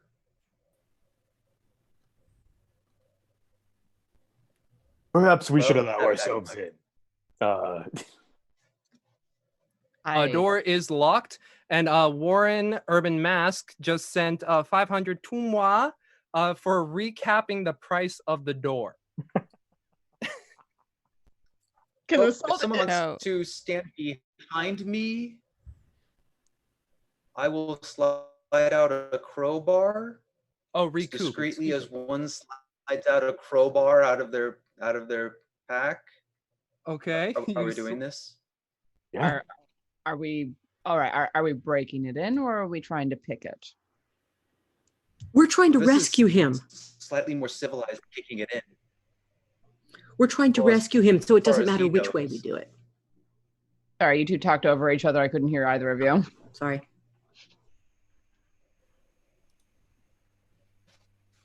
So we're trying to rescue him. So either way, because he's, oh my gosh, what happened to him? We got to rescue him, right? Let's do it. I do not. If you can pick the door, then do so. Otherwise, I'm going in. Let's go in. No, it's a crowbar. A crowbar isn't used to pick a door. Excellent. But it is used to give you advantage on a strength check to open a door. Yes, go, Tim. How strong is Tim? Tim is adequately strong. Him and Azul are arguing, and Winley picks up a rock and throws it through the window. Perfection. Inkwood just looks down at Winley and goes, I think you've got the right idea. Yeah. Straight through one of these fine, like, compared to all the other ones with wooden shutters, this one actually has glass windows. Not for much longer. Well, that's a distraction. Go for it. That was horrible. Got a 10. Can we just go through the window? And get broken glass on you? Did you say you got advantage? Oh, wait, yeah. Oh. Yeah. That's good. I rolled a 6 and a 7. Good. So slips out of my hands. It doesn't slip, but it's just like he paid good money for this door. The window is one of those 4 panes. With the rock, it was able to like punch out one. Tim, do you want me to take a try at that? Reach in and unlock it. Well, is it right next to the door? Like, could we? It's a way, maybe about like 3 feet away. What's the width of the window? The full window. Full window, maybe about 1.5 by 1.5. Could Winley fit in it? If you punch out the wooden, because it's one of those 4 panes, punch out the center, you could probably shimmy through as long as you don't cut yourself with glass. While they're dealing the front door, Inkwell wants to just be like, he sees Winley's initiative and is like, and just literally just punches right towards the center of that window pane. That's how you crowbar a door. Inkwell, also roll me a strength check real quick. Sure.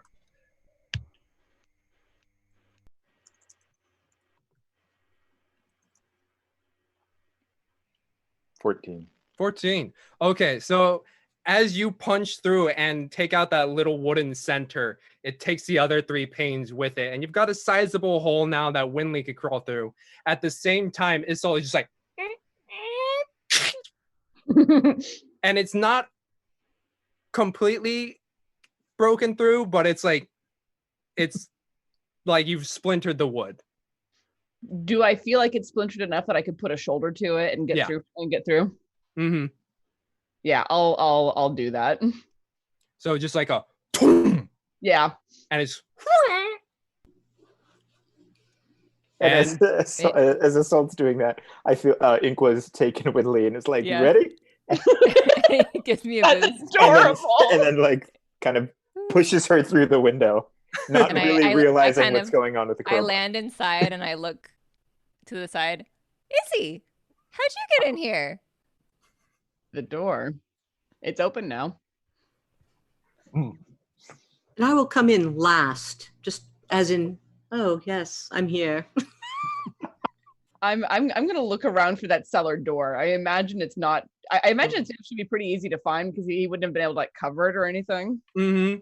So as you walk in, you see the purple exterior reflects on the purple interior with the wood, and you see shelves with books, some with glass, some like I wouldn't say a liquor cabinet, but like a shelf with some wines on there, and it's got a nice little candelabra, which in fact isn't with candlelight, but it's just like little orange globes floating in glass. Whoa. Yeah. And you see stairs leading upwards, and at your feet you see a tapestry pretty close to what Julie's got behind her. Like it's like he really likes purple. It continues the purple. It's got some blue highlights on there, and it actually has a design where it's almost like a wave that's like encircling on this thing. And what you see is like I would say like a pinch point, and it's at the end, and one side of it kind of flopped over. Cool. Anywhere where he might keep money? Not on this first floor. On this first floor, I'm looking at the second floor longingly. And I'm going to we exchange a look, and I'm going to help these guys look for the and distract them so Tim can make an. Fair enough. Is a candelabra thing? Is that a movable thing? Oh, excuse me, not candelabra, chandelier. It's a chandelier that's up above, and within the glass are just orange globes that look like firelight, but they're not attached to any wick or candle. That's really cool. Also must have been really expensive. Are there any other light sources in the room to like hold it through a cellar door? Not grabbable. There's sunlight peering through the windows, and some of it's like hitting a desk on the western side, but with more books and a quill and pen. Winley can tell that Isolde's looking for something to use as a light source, so she touches. There's like a really ornate figurine on the credenza, and she touches it and uses her light cantrip to make it glow a bright light. Thank you.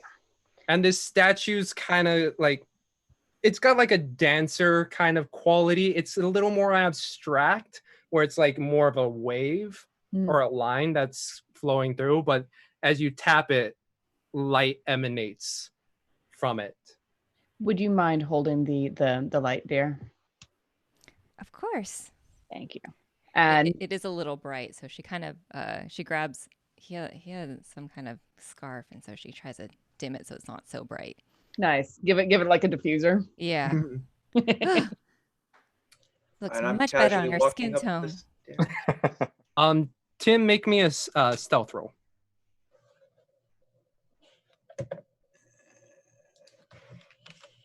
Hold on, because that's a keep lowest one. Stupid chainmail that keeps you alive.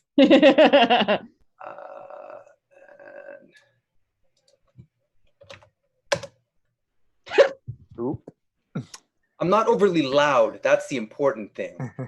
My passive perception is 14. Do I notice him? Oh yeah. Oh yeah. I think everybody hears like They'll just like turn and look. The trick is just confidence. Act like you're supposed to be there. Yes. Mm-hmm. So you don't even look back at them. You just keep going up. Guess you needed to use the bathroom. Is the bathroom on the second floor? If you're rich, yeah. I say as I'm going up. Fair enough. I also kind of want to glance around because he was a bigger man, right? Yeah. Trying to remember. Okay, never mind. Ignore that thought. Go for the cellar door with Winley holding the light for me. Mm-hmm. So you flip over the carpet, and it has that pinch point because there's a string that goes through the cellar door, and you could tell you tried to. And as you pull the carpet, you feel a little bit of a tug. And I was like, hook my fingers through it and yank as hard as I can. Roll me a strength check real quick. Okay.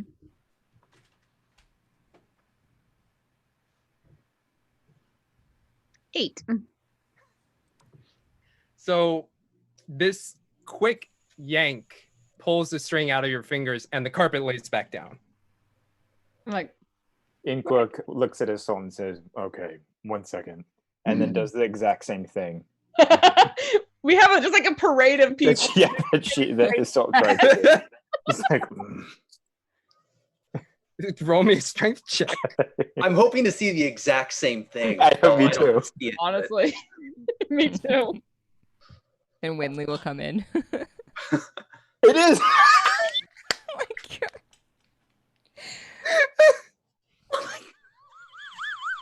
God. So you feel the carpet, and you're like, "Oh, tonight." Got some slack, and then. And I just share a look with her. Are you guys trying to dust out that carpet or something? Something like that. Where'd your crowbar go?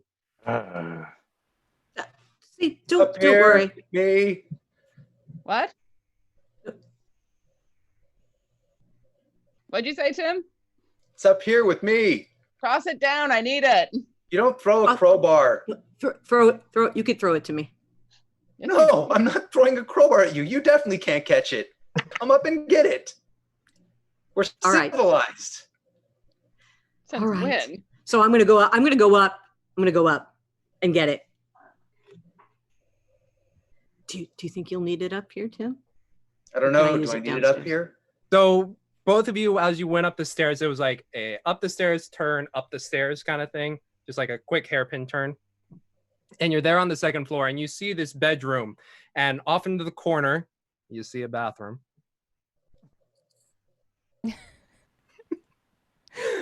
See? You were right.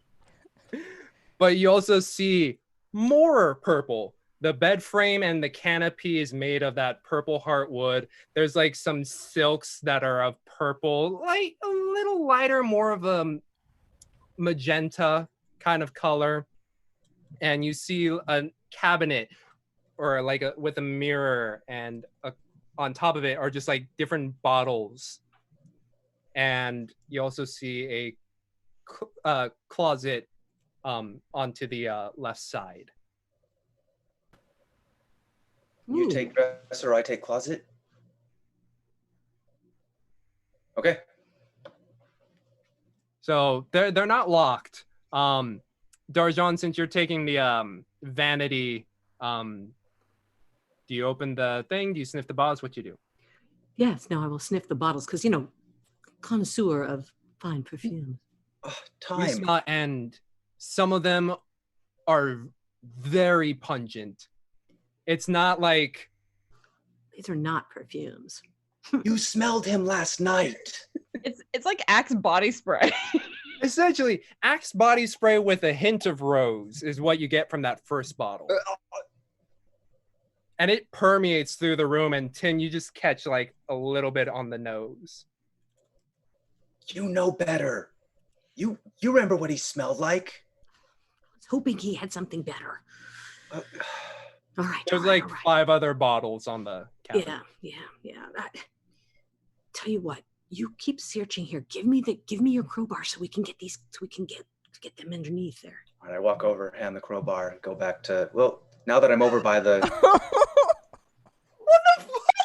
That is Julie's preferred weapon on Call of Cthulhu. So she has a prop crowbar that she keeps within reach. Yeah. What? This is... The Call of Cthulhu people are all completely nonplussed on that. Yeah, of course, she has a crowbar. I feel bad I don't have a crowbar. So you pass the crowbar off to Tim. Broke James. Yeah, I passed it to Darjan. Yeah. Tim to Darjan. Amazing. Darjan makes her way down. Comes back with the crowbar to you 3. Thank you. And I'll like try to find an edge to stick it into. You give that to me. I'll have to be like this. You. Please. Isolde gets it. I'll even ask nicely because we're civilized. Yes, Isolde gets it. I'll give it.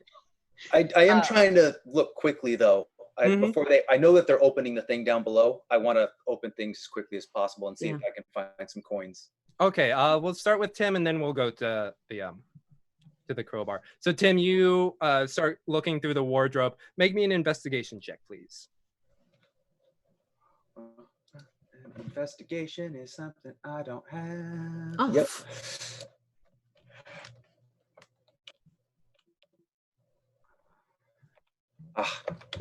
That smelly butt got a 12 in there. I bet he has like false floors like I would use. So you tap around and you feel around in the cabinet, and you find in the back side of it a little hole. I take the scabbard of my sword to check first to see if anything gets sprung. I don't want a needle in my hand.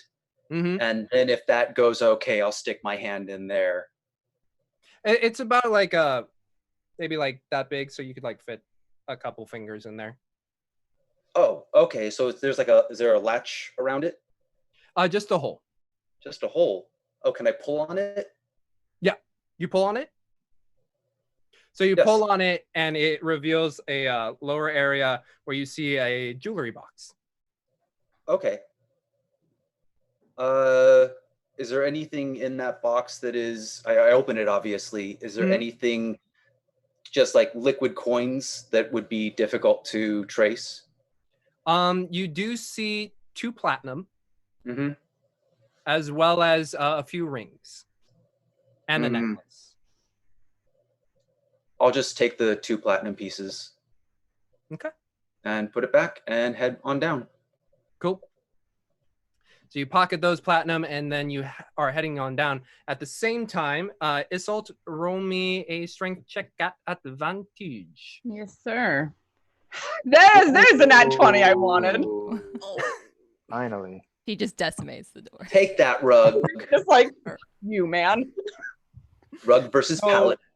You're able to find a nice little hook in for your for the crowbar, and it's like, and it snaps up. The carpet, because the string of the carpet goes below, you feel it hitch up the door, and then the carpet kind of just like lays flat in a tangled mess around it. It's largely openable, like you can see part way into it, like the hole down. Okay. Winley kind of holds the lit statue down to provide some light. And I'll like lean down and look into the hole.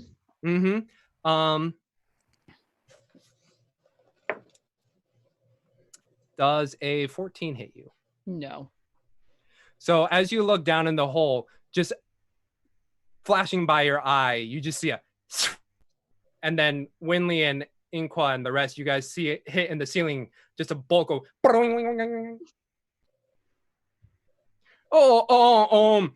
if you're a dragon, I have weapons down here that you will not believe. You best be getting going. You know, I already didn't like you, and then you shot at me. And then you hear like slow creeping up, and then you first see a crossbow just be like hand up, hand off the trigger, and then the other arm up. Like, hello, visitors. You guys kicked down my door. No, we did not kick down the door. Oh, we pried it open. Yeah, he's technically correct, which is the best kind of correct to be. But we were worried about you because you weren't in town, and we came out to search for you. Yes. And we thought you were in trouble. We heard some smashing and crashing and banging in here, so we thought you were in trouble. Well, thank you kindly for your your concern, but as you can see, Harbin is here and completely fine. Well, unlike the town.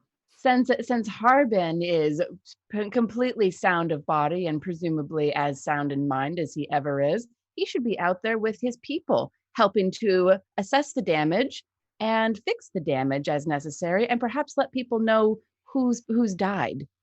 Maybe step up and, grow some responsibility. Well,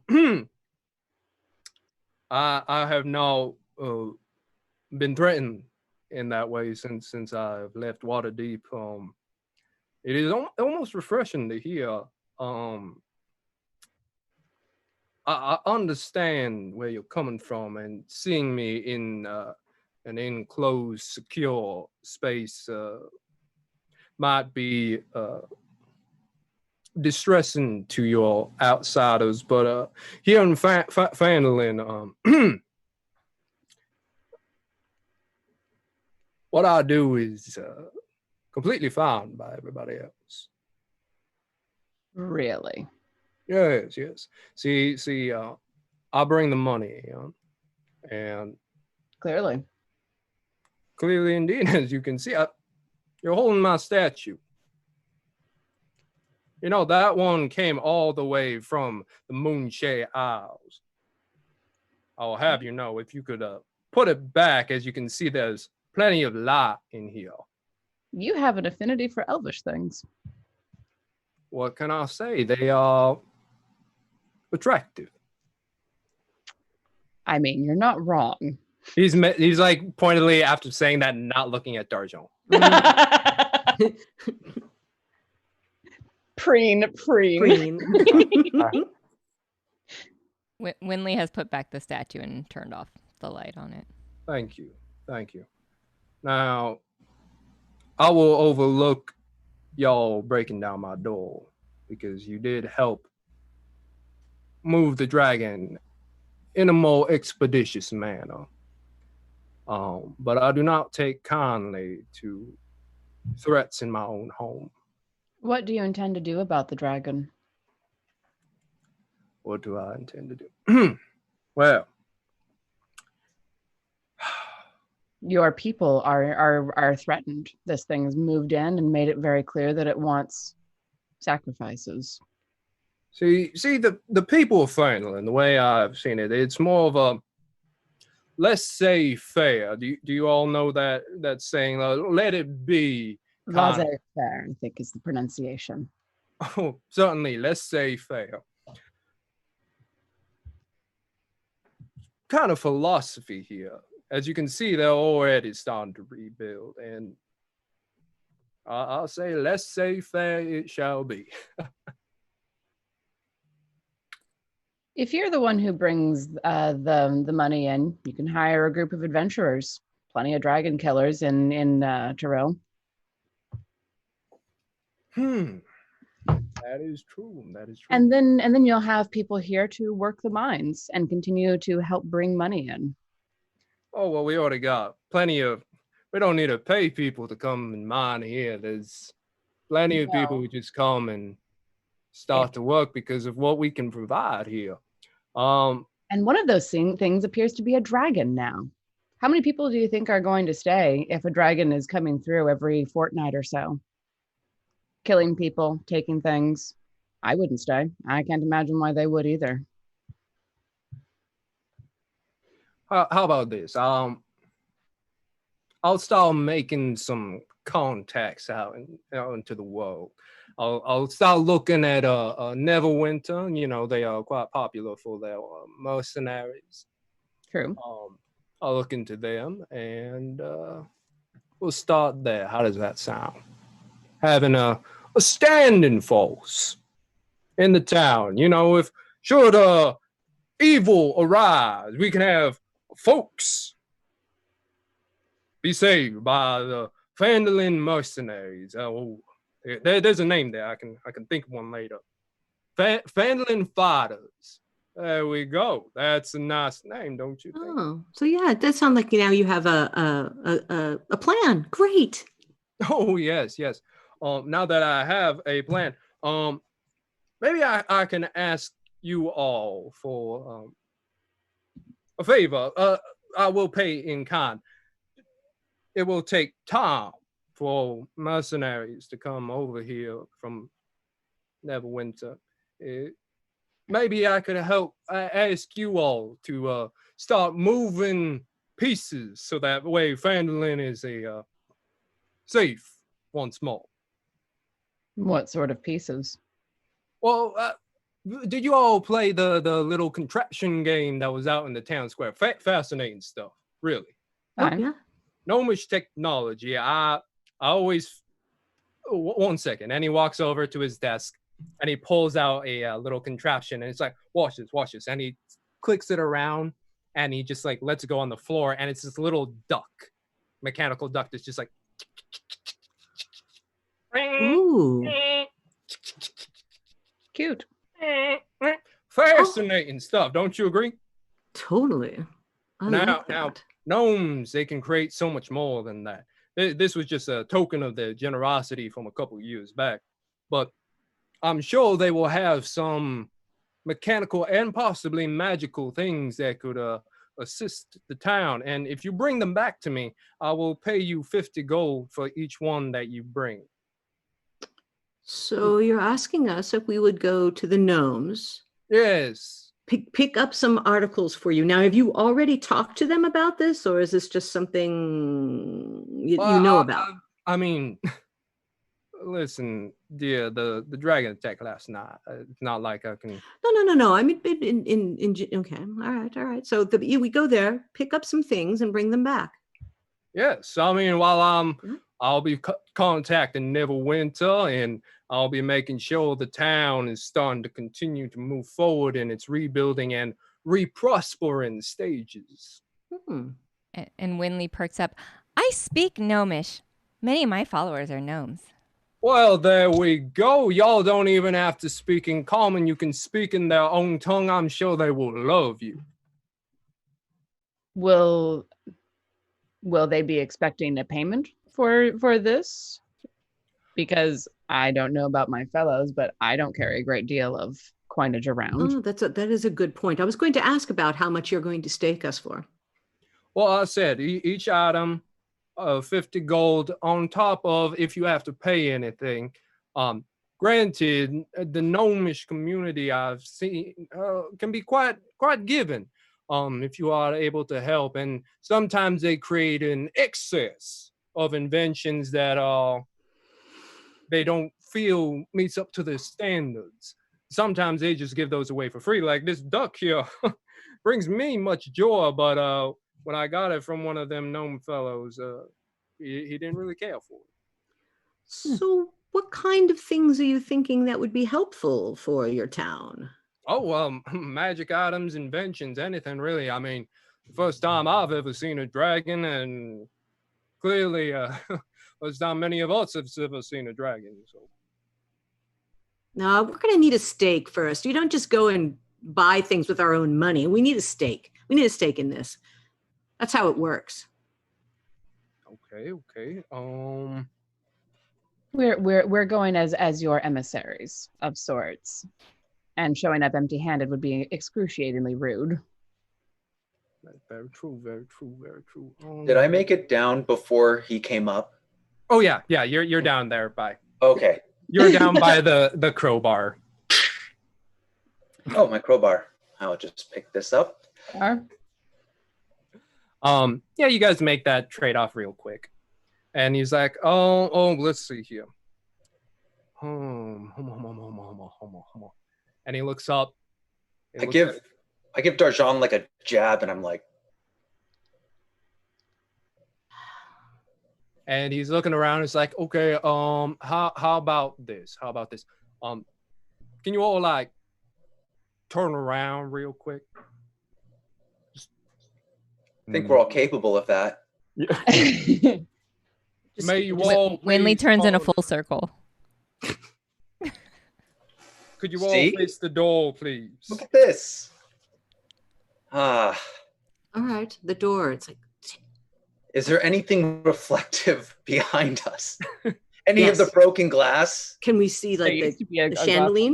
Oh yeah, broken glass chandelier, anything like that. Make me all perception rolls as you see if you can. No, just a second. Wait, biscuits and gravy. Okay. Dang. There it is. Finally. Dragonborn can smell where he's going. Oof. collectively, I would say you guys turn around and you just start to hear him go downstairs. Shuffle, shuffle, shuffle.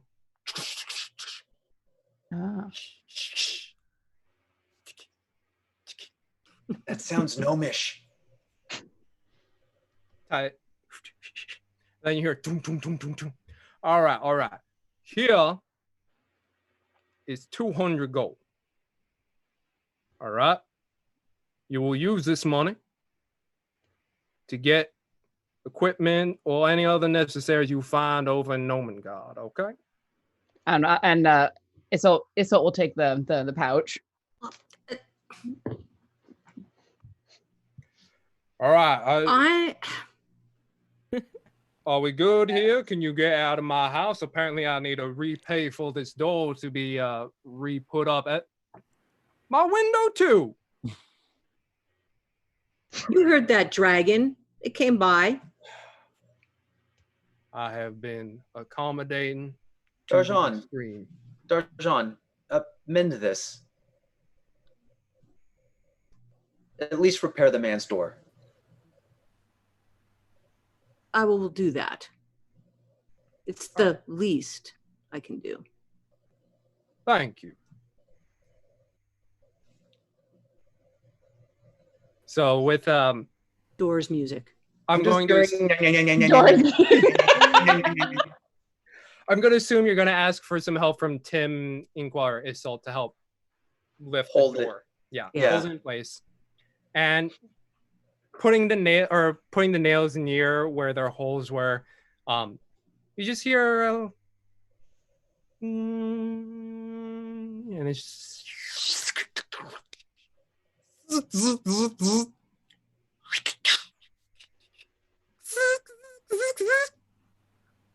and the two places the door is in place and the splintered wood just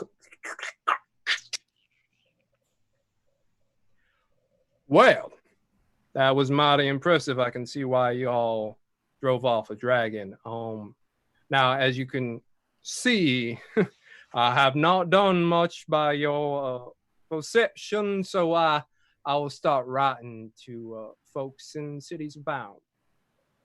Very well, and I'll tuck the coins into my pouch on my belt as we head out. All right. As we're heading out, Ink was gonna kind of lean into him and be like, "By the way, there's a girl named Dahlia. I think you have some bad news that you should break to her." And his eyebrows just raises like a whoa. What bad news? Her brother and father lives were taken by the dragon. I think it's something that you should do. Oh, well, that is a sad day. Oh, Dahlia, right. Tom and sorry, I forgot their names. This is on James, not anybody else. Saul and Trom. Saul and Trom. I'll say. I'll say. That is a sad day. I say. Well, I will be sure to. I have not directly interacted with Dahlia. I have interacted with Saul on occasion, and Trom once. So I will find the appropriate people to just make sure she's taken care of. Oh, certainly. Here in Phandalin, we take care of each other. Is there anything else you all want to say to me? All right. I have work to do. If you could please, exeunt. Good morning. I think he wants us to go. I'm out the door. It's already walking. She wants nothing more to do with this slime ball. He wants it. Winley follows right behind. Could you make some change? Sorry? I hold out 2 platinum pieces. Could I get 20 gold from that in exchange for? Sure. And let's like go down the street a little ways so that I can like pull it out and count out 20. Yeah. All right. Thankfully, there aren't a lot of people there. They're focused on the town. And yeah, you guys hear the closing of Hobin's door and count out some coinage. And at that point, we're going to take a break. It's already 9:06. Wow. Why that time? Wow. When you're playing D&D. Anyway, folks, we will be back in a few after we all respectively go to different restrooms. One per second floor. Second floor. Mm-hmm. Second floor, everybody. Got to use that second floor bathroom. Mm-hmm. That's what I was going to do if I was still in the upstairs. I was going to use his bathroom and come down. Flush. Yeah, don't forget exclamation point giveaway. We're giving that massive package out on October 1st. Details when you type that in. All right. Anyway, folks, we'll see you in a few.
And hello, welcome back to Dragon of Icespire Peak. While on the break, we've raised the groan meter all the way up to 10. Let's see if we can keep it going. Anyway, our adventuring group just finished doing a deal with Harbin and are doing a quick exchange of some money. And we go to scene in progress. Yeah, so after I'm done trading out the gold with Tim, I'll tuck the pouch back into my belt pouch. Like stick it on the bottom because gold and all that's heavy. So I don't want it to be. Yeah. Mm-hmm. I don't want it to be sitting on top of anything. So there's other things that are on top of it. I make clear for the sticky fingered people in this group.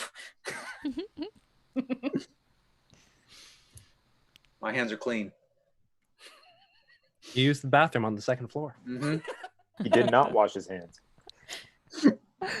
Sir. In this time and age, 20 seconds. Sir.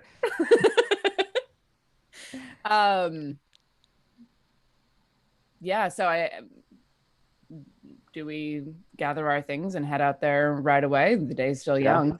Back to the tavern. Yes. Oh, I hope that girl isn't still there. I know. I don't want to try and answer that question. So y'all head back to the tavern real quick turnaround past the town hall into the tavern, and you see the other folks are getting pretty not banged up, bandaged up. But yeah, it looks like a couple of them are still being in the care of Sister Gariel. It looks like she hasn't slept. Dahlia is not there. Oh, good. I'll go up to the sister and ask where Dahlia is. Oh, after Winley over here was able to heal her, she started rushing out looking for the family after the cocoa. I'm back out the door. Damn it. What's going on, Tim? She went home. Yeah, I'm with him. Oh crap. All right. I'm jogging down the street. I doubt I'm not gonna get to her in time, but We're both jogging, the chainmail going. The chain gang. Sorry. There we go. We're the chain gang. Metal clanking. Is everyone else in tow? Yeah. Winley is gonna follow Isolde, though she can't really keep pace as well. Mm-hmm. So you all are able to get there, and you see Dahlia crying as a gray-haired woman, thin build. Her hair would be long, but she has a stick that she twirled in and punched through. And she just has her arm or hand on Dahlia's shoulder as Dahlia is just sobbing. I'm walking up. And you just hear her cry on unintelligible words. And the woman there isn't saying anything, but just letting her have the space. All right, I'll sit down next to them and I'll wait for her to calm down. Oh. And the gray-haired woman is just trying to find some words. It's like, well, this is what happens when you get Harbin as your town master. Well, don't tell anyone, but he just donated to the orphan fund. How do you mean? Pull out a sack of 20 gold. Just between you and me. Did he hire you? For fuck's sake, I have been telling him for years we should have had some sort of force here, and still we have nothing. God damn. We had a conversation with him. He's apparently going to write to Neverwinter and see about bringing some people in. Oh yeah, write to Neverwinter, ask for mercenaries to come in and, have a standing force of, maybe 10-ish. Did he say the number 10-ish? He didn't say the number. My idea. And you are? Halia Thornton. Halia. Nice to meet you, Halia. Nice to meet you too. Darjan. Darjan. Do you know who's going to be taking care of her? Well, certainly the rest of us will. It's a town of people who take care of one another, though Harbin will probably be the one who's not. Okay. I'll just keep waiting to see. And who are you folks, by the way? Oh, wait, no, you were singing last night. Yes. You were there. You've been selling wheat for a while now. You two I haven't seen before. Who are you? My name is Assault. I'm a member of the Knights of the Unicorn. Member of the Unicorn, and you? Oh, I'm Winley. I'm training under Isolde. Well, clearly, you all have some more training to do. Excuse me? Look, I will say I appreciate what you were doing. You expedited his way out, but you did not finish the job. If you finished the job right then and there, this would not have happened. I know. Winley kind of looks down at her feet. Thank God there's people here who makes more fucking excuses. No, there aren't excuses. There was confusion and pain, and it was horrible. And I wish we could have done more, and I'm sorry. Well, this is what we get for living out here. Yeah, I don't think you knew a dragon was involved in the bargain. I don't think so either. Dahlia, honey, why don't you head over to Franz over there? I'm sure he would. I just need to talk with someone. Or I'm sure Franz will. And she's like trying to find words like to get this girl away from her swearing. I'll look over at Winley and say, would you mind escorting the child over to Franz? Oh, sure. She quickly bounds over.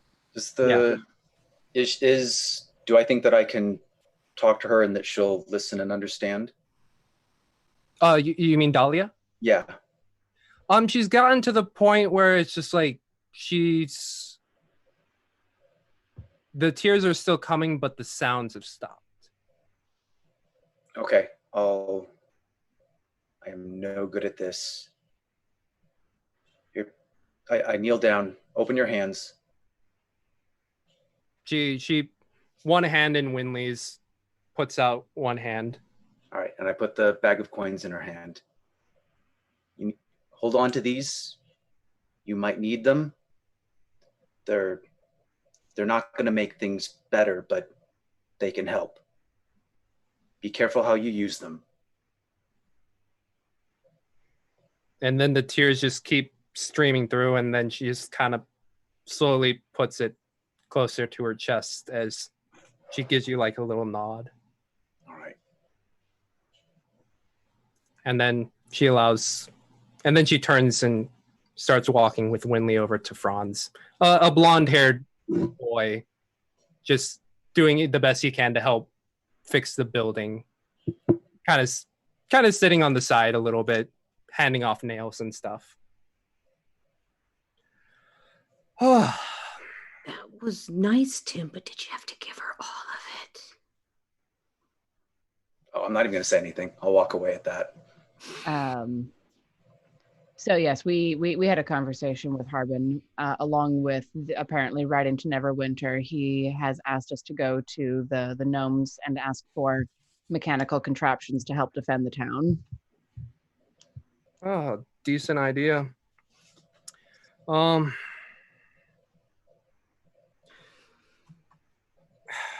I won't be able to leave town for a bit. Could I ask another favor of you? Yep. I run the Phandalin's minor exchange here. Few of my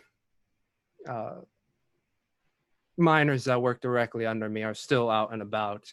I think would like them to know of the potential dangers that are hitting our town. If you could, there's one quickly southeast of here, or southwest, excuse me.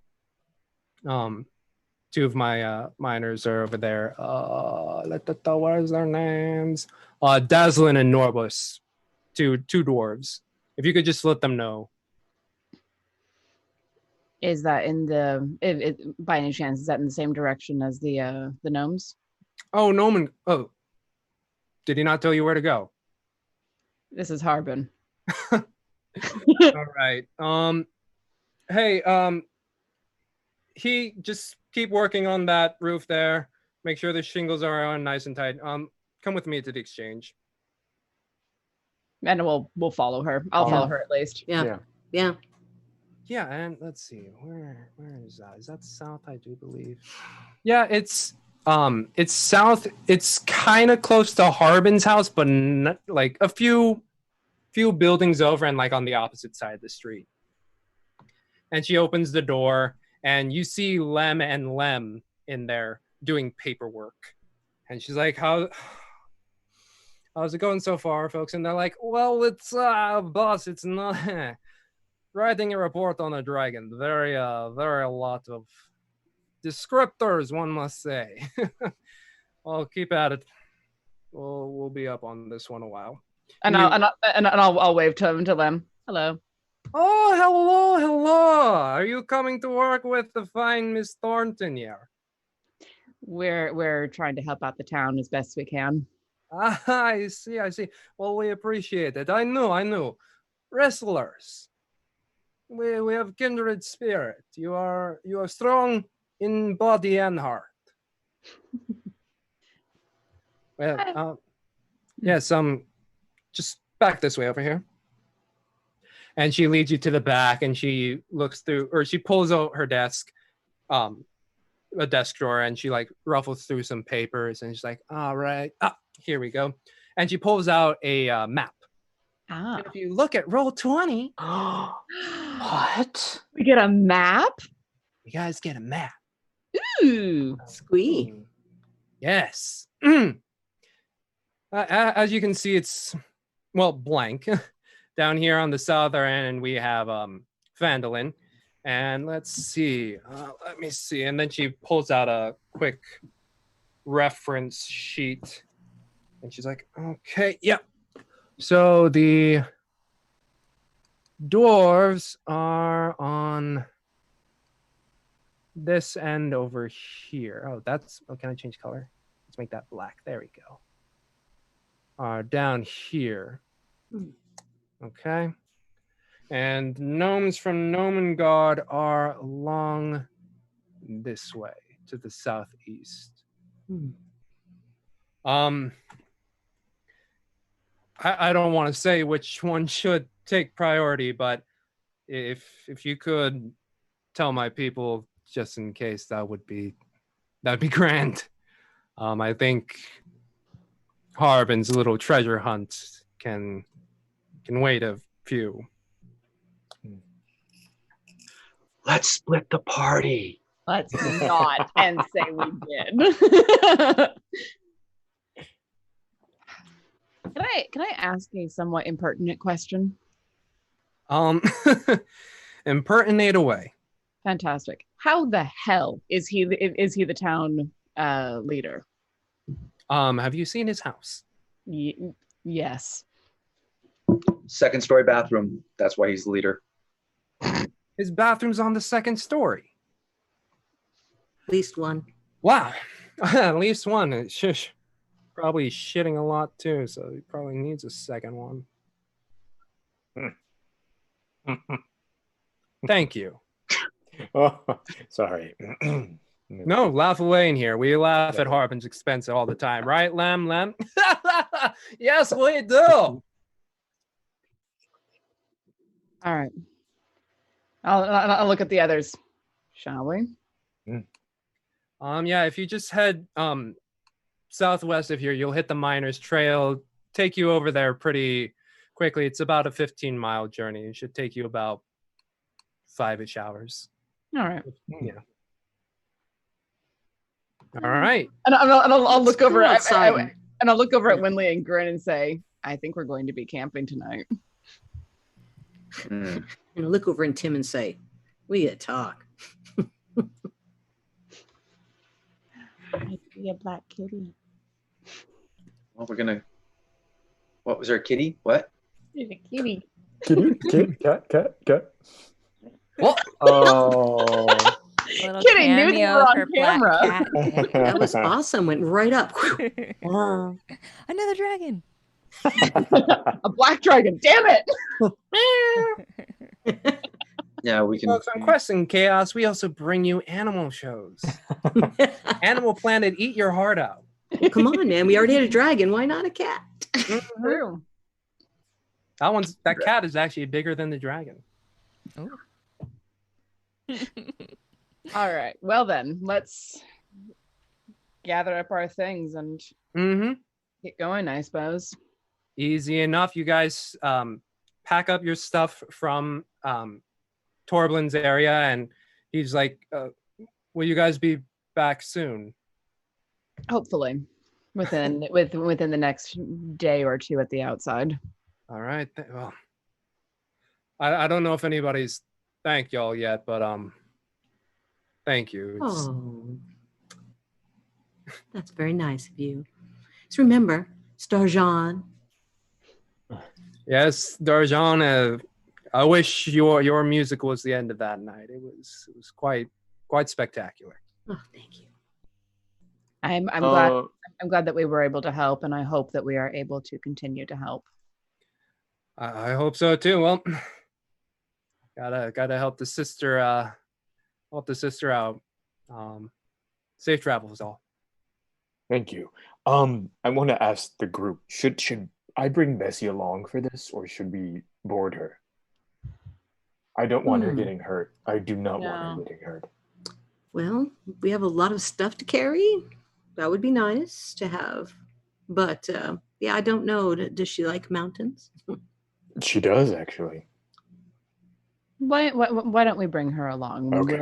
We'll do our best to pull anything away from her. Wonderful. Thank you, everyone. Cool. And So you Winley did take the opportunity to change her outfit while she was packing up. Ooh, what is the outfit now? It's full flannel, but with her favorite ruffles.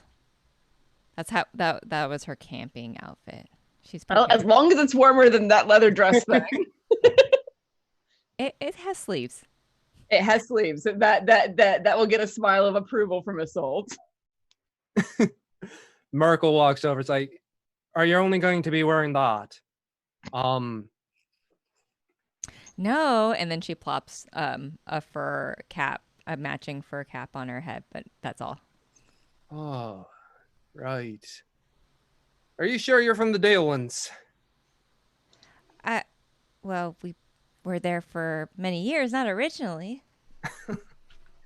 Constant mover, I knew. Anyway, here you go, and he hands you a blanket. Oh, thanks. She kind of looks at it because it doesn't quite coordinate with her outfit, but she's thankful for the kindness. All right. Me and my husband here, very grateful for you all. Safe travels. Okay. Do Darjan and I have a talk when we're in our room gathering our things? If you would like, go ahead. Yes. Well, we were on vacation, but if we can gather items and be able to sell them. 50 apiece. Yeah. I think it'll be great. I If wish I that's all hadn't we're given doing. all of that away. I wish you hadn't given all the money away, but I understand you.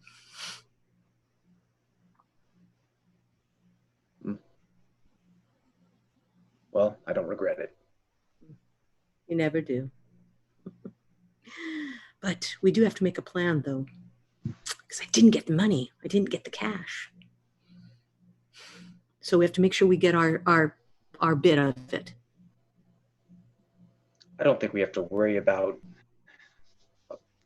paladin denying us our share of the pay. Well, I just have to be careful. We're not dealing with our kind here, so don't worry about it. All right. Are you ready to go on this? Let's do it. All right. As long as we don't have to go up against a dragon again. So you guys gather up your things, head downstairs. You guys all meet Inqua by Bessie. By this time, he's already hitched up the little half cart that rests on her hips.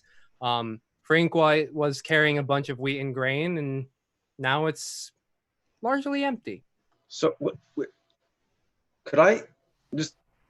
Would you allow me to put my bag in your cart so that I don't have to carry it? Yeah, that's fine. Oh, that's literally a load off my back. Oh. And then Inqua smacks him on the back and says, "Here, I get what you're stewing there, you." Oh, Tim. And then and Winley has her bag and she looks expectantly at someone. You can do it, Winley. That's fine. Bessie can handle it. And she looks at someone to hopefully lift her bag for her. You know what? I'm in a good mood. I will. You did me one. I'll do you one. And I'll carry your bag and I'll put it in the cart. Thanks, Tim. Good mood. Very good mood. Do you mind if I put my bag in there as well? Absolutely not. Thank you. No, she'll shuck her pack off and stick it in there. Oh yes, and of course I'll put my stuff in, of course. But I do still retain the shield on my back and the sword at my side because I don't want to be far from those if something goes sideways.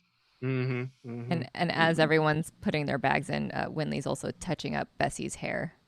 She really enjoys that, Winley. Thank you very much. Yeah, but at this point, like the braids you put in, you're able to tidy those up, and you've added a few more of them, and it's starting to create like a nice little curtain of braids going down Bessie's hair. Her mane. Answer the question that we all want to know: are there feathers in it? Have you added feathers yet? I haven't come across any yet, but hopefully on our travels we'll find some. There's chickens around here somewhere. Oh, not chicken feathers. We need something prettier than that. Peacocks. I wonder if there's peacocks here. Ooh, we would have heard. We would have heard them scream by now. This is true. They're beautiful. Here. Their voices do not match the outside. All right, so you guys Bessie's hitched up, place your bags in there, and then Bessie gives a little shake, and following your lead, Inqua, she starts going in tow, and you guys all follow. Let's go. Off we go. And off you guys go. You guys trace down the path that Holly has sent you down. And as you're walking by, you see the town start to dissipate pretty rapidly. And then you see a few houses with fields about. And as you go a few more hundreds of feet, you're out into the plains. And as you're riding through, it's not the most remarkable of landscape. It's a rolling hill kind of situation, but being this far out away from urban society, you see as you crest atop some hills, the mounds and mounds of other hills. And at this point in summer, it's just a field of yellow. And as you see a wind breeze through on a horizon line of hills, it just gives like that slight sheen, indicating that the wind passes by. Dejan, this feels like something that the song could be written about. It's just gorgeous. Follow the yellow flower road. It's lovely. Follow the Golden Flower Road. Follow the Golden Flower Road. I like that. I'll have to make something. And then we can sing about how we're on the road again. Oh, I love it. I know if I give Julie an opening.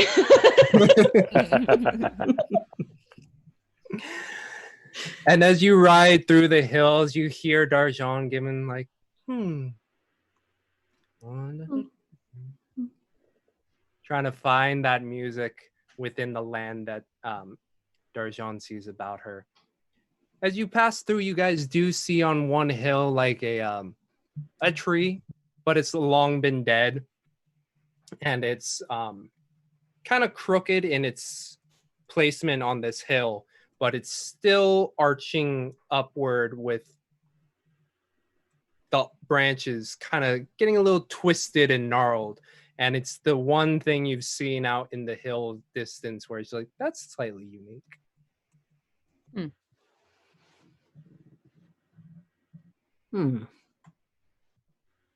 Well, I don't know about you all, but I love this. This reminds me of home. There's not enough buildings around, but I guess it's okay for now. It's just, as you can see, look how golden. When the sun will start to set, you'll be able to see a sheen off of the wheat and the flowers and the golden flower, and it will just light up. It'll be beautiful, absolutely beautiful. I'm not listening to the clip-clop of the horse's hooves and the wheels. It's giving me wheels within wheels. The wheels are turning. Oh. It's beautiful out here. Simpler than the cities. Just a wind passes by, and Almost got PTSD from the wind. No, that's just wind. And then you hear it. Isolt and Inqua, as you guys are peering around, you see off further up in the sky just like a small black shape just gliding through the air. And you see another one kind of just meet up next to it, and they're both floating alongside one another. They're not vultures, right? Not vultures, no. Do we see what they are? Like, can we see what it is from where we are? You see the shapes. If you want to make me a perception check, you can check what type of animal they are. Oh, that's a waste of a nat 20. Oh, well, I don't even need to roll. Wow. There's no such thing as a wasted. What do you think that assault is like? I know what that is. It's like give you the ornithological class. Amazing.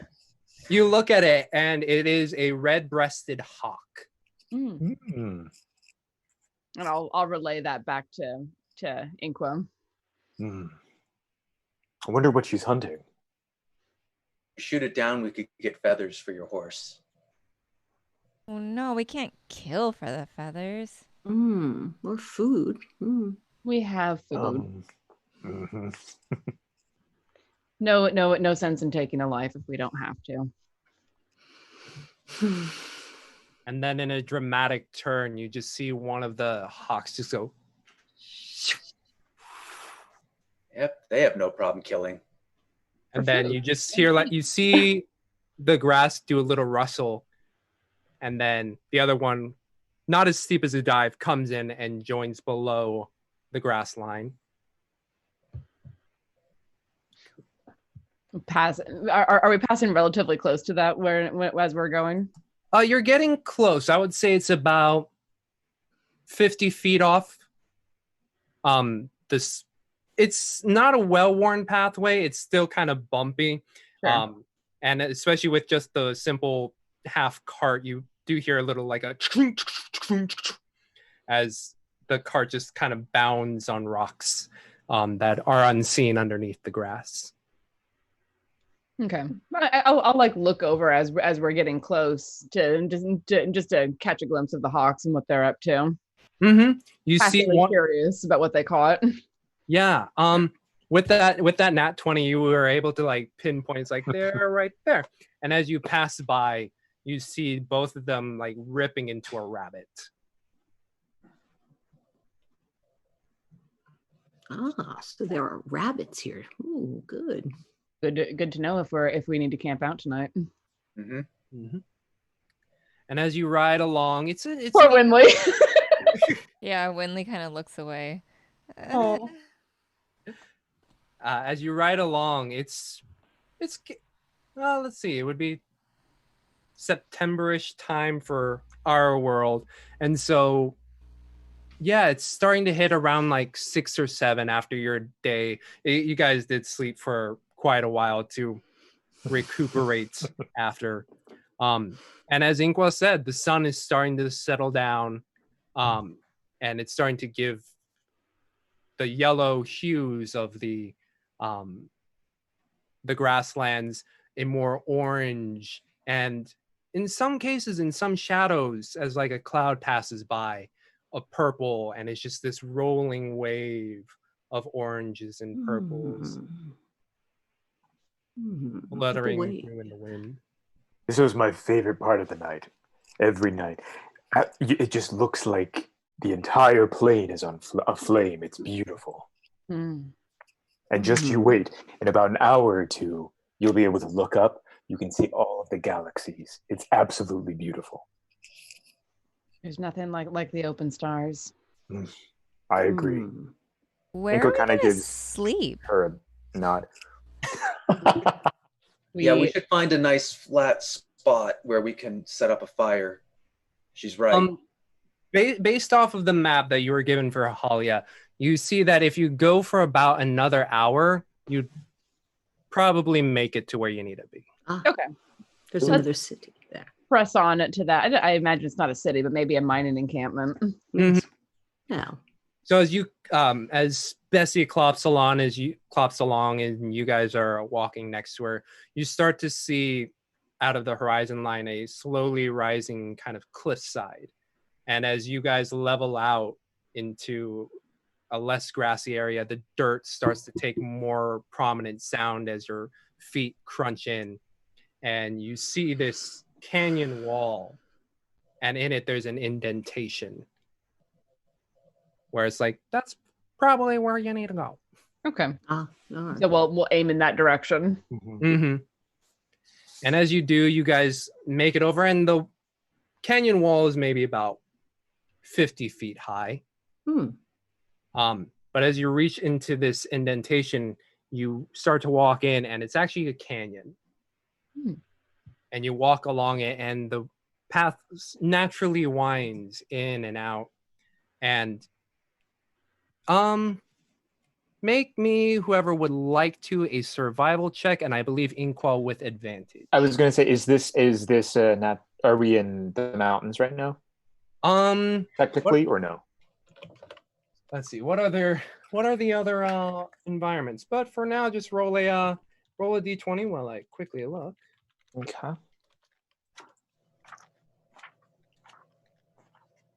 Let's see.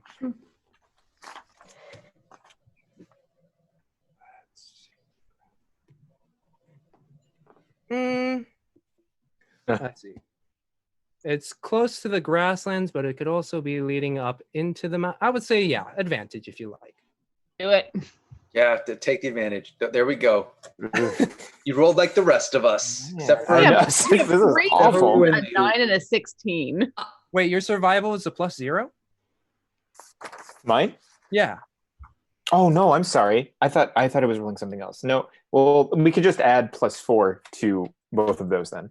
So right. 14. Still not ringing. Well, I got 16. So 16, yeah. So Dargent and Inqua, based on the knowledge of the mountains, and Dargent just kind of looking down and seeing, there used to be a river or a small stream that came through this area before drying up. And as you guys continue forward and you look into the cliffside, the hue of the rock, while kind of like a light tannish brown, starts to transition into a more dark gray, almost into black. And as you do that, the dirt continues to crunch on your feet, and the tall black walls slowly flank you. And the only contrast really between the ground and the walls is just a little bit of dry yellow vegetation that are just kind of rattle whenever there's like a breeze that swifts through the canyon. And beyond the wind and the rattling of the reeds, there really isn't much sound. And as you continue to follow the canyon path, it makes a slight hook left. And there before you, you see a very tall 20-foot-ish gate made of similar stone as the black walls. Unfortunately, this gate, one of them is very much like what you did to Harbin's door, off its hinges, and the other one is missing. Oh, no.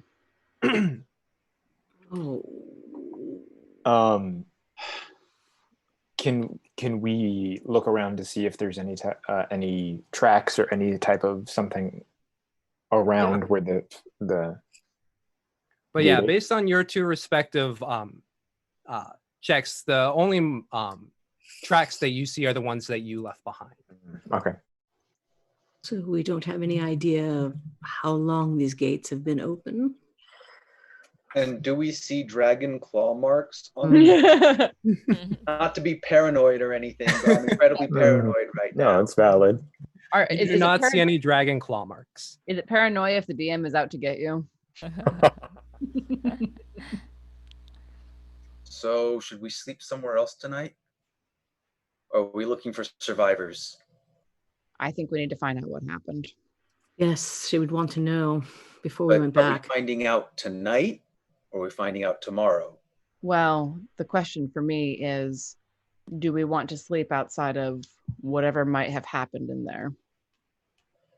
Did we see anything? I mean, there's no other tracks, right? No other tracks. If we go further out and there's any, because it's around a corner, if there is anything in here, if we can find anything below the cliffs that can shelter us and take watches, so it can be done. We can, I think it's, but what do we want to do? Well, part of me says something's been through here already, so this is a place they probably won't come back. Unless they're still in there. And yes. Ugh. Well, and the real question is could someone be alive and wounded in there? Can we see anything beyond the actual physical gate? With the coming of sunset, not really. I'll take my shield off of my back and sling it onto my arm and say, Winley, can you light it up? Yeah, well, the elf can probably see farther than the light will allow us. Yeah, Darjon is the only one with dark vision. Yeah, I was going to say, but... Just creep up and look around the corner. All right. Yeah. Oh, yes. I know what I can. Okay. I can do this. All right. So I'm going to go in, try to sneak and look around the corner. All right. Make me a stealth roll, please. You can do this. I know.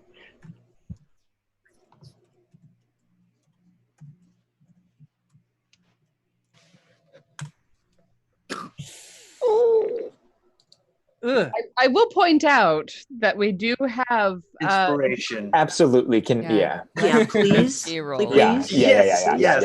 Beautiful reroll. That takes us down to 4. We'll still have 4 to carry over, hopefully. Well, wasn't a 5. Wasn't a 5. So you crunch on over there. You're able to find almost as if it were intentional, like the spots where there's a lot of gravel and sand as you just like,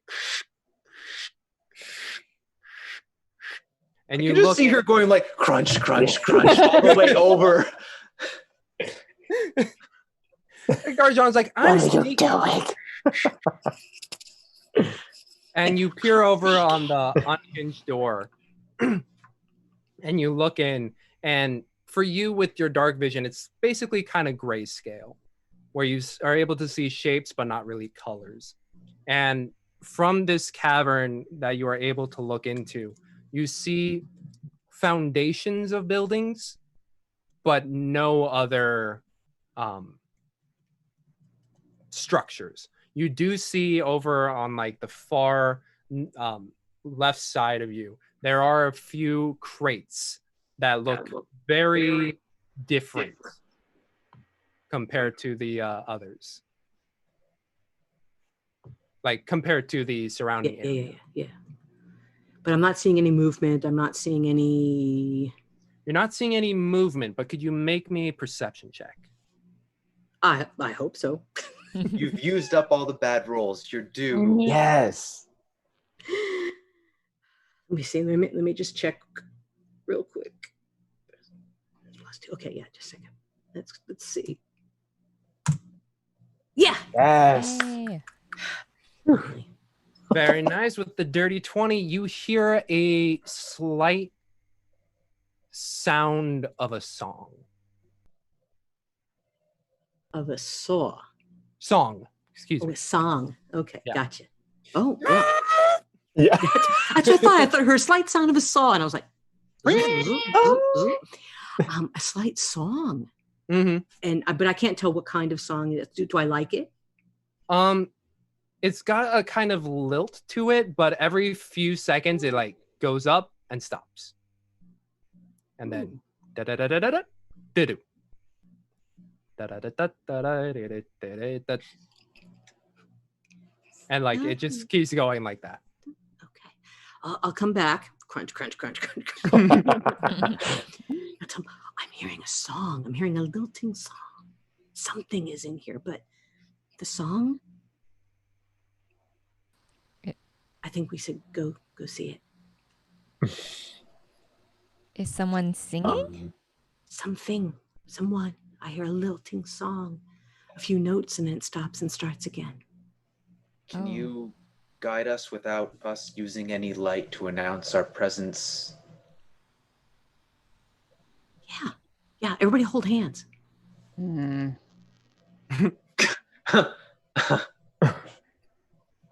Winley takes Argent's hand. Ready. Let's go. Let's leave Bessie here. Maybe we should grab what we need for the moment. If it comes to a fight and we're in the dark, we're going to be flailing at nothing. But you can cast light if we need it. Yeah, I could do that. Yes. Let's do it. Let's go. All right. I'll take the. I can't take. I don't want to put my shield away, but it's very hard to hold someone's hand while wearing the shield. It's doable, but it's not pleasant. You need more of like a buckler-sized round shield. Much easier. So you guys start to make your way in, and for the rest of you, you don't see anything. But D'Argent, you see, as you guys are stepping through, the foundations are almost smoothed out. Like they've been foundations for a long time. Oh, okay. The crates are new. And as you make your way inward, the song starts to pick up more and more, and the rest of you can start hearing it. For D'Argent, you're the first to notice that there's a bit of a firelight past a couple walls. Ooh. I'll go down. I'll whisper down the chain. Looks like there's fire. Looks like there's fire. Someone's inspired? Bard's inspired. Well, that's what bards do.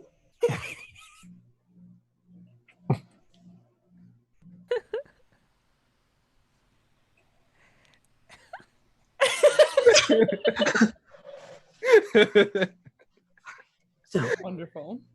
So get closer. So you get closer. Can you all make me stealth checks, by the way? Oh. You're all No, not with disadvantage. We can't. collectively going in. Nice. Wow. let's keep lowest. There we go. There's, Hey, same. Yep. We got 3 8s. What the? Yeah. Mine would have been a 16 if not for disadvantage, but you know. Good old disadvantage. Ooh. Oh. Wait, why are you rolling? Invisible. Inqua, why are you rolling twice? Do you have this? Sorry, my connection might have been a little fuggy, and I heard everyone roll with disadvantage. Did I not hear this correctly?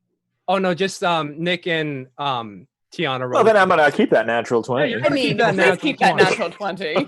We need a big brawny dragonborn coming out of the darkness. Inqua just teleports. Yeah. So you are all collectively able to like get in there pretty quietly. Inqua being like, "Don't step over here." Like you hear like going down the line. And as you get closer, you start to hear that song and it starts to pick up and you're like, "What I miss is my ear." No. All right. You go bring it lower. All right. Go again. What I miss is my... Now you're being discordant, boy. Come on. You're trying to sing this to your lover. All right. Come on. And you just hear these two going back and forth. And he's like, "I miss my ale, I miss my wife." Come on. And you round the corner and you peer over these two about 10-foot walls. And you see in the center 2 dwarves seated upon a couple of rocks, trying to sing, or at least one of them is singing. And the other one be like, "Oh, no. You want to grab her heart, boy. Grab it! Again." And I start singing. I start, grab her heart. Don't take it apart. I'm feeding him lines. And the what you hear, the one who was correcting by the firelight, got a more reddish tone brown hair. He's like, "What the?" Trying to like look around, while the younger one is like, "Oh yeah. Grab her heart, don't take it apart. You're not hearing that in your head, boy. Who's there?" I will make my entrance. Oh, hello. I heard your song. That was awesome. You're not here to steal our stuff, are you? I will have you know I am great with a warhammer. No. We have come. God, I'm gonna names. We have come from the city of Phandalin, and we came to see the mine and found you. Wait, who is this we? Yeah, I don't want to make myself known yet. One person come out. Winley All right. nudges his ult. Did you help her? Tim will. Oh, I'm stepping forward. Tim will. Yeah. All right, there's 2 of you. Yes. I'm afraid we don't have We're good here. news. Yeah. Tell him, Tim. Phandalin was attacked by a dragon.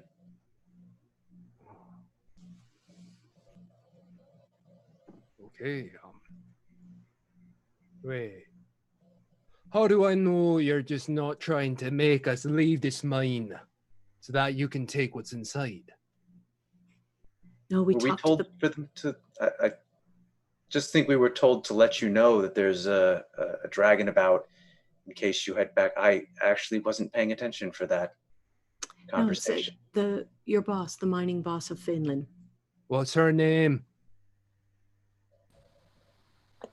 Whispers. Oh, you Thorn.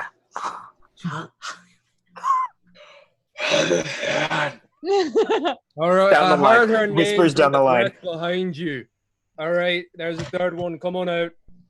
And Isolt will actually step out at that point. Okay. Now there's 3. Is there any more? I want to look at Winley. Sheepishly, because she will follow Isolt.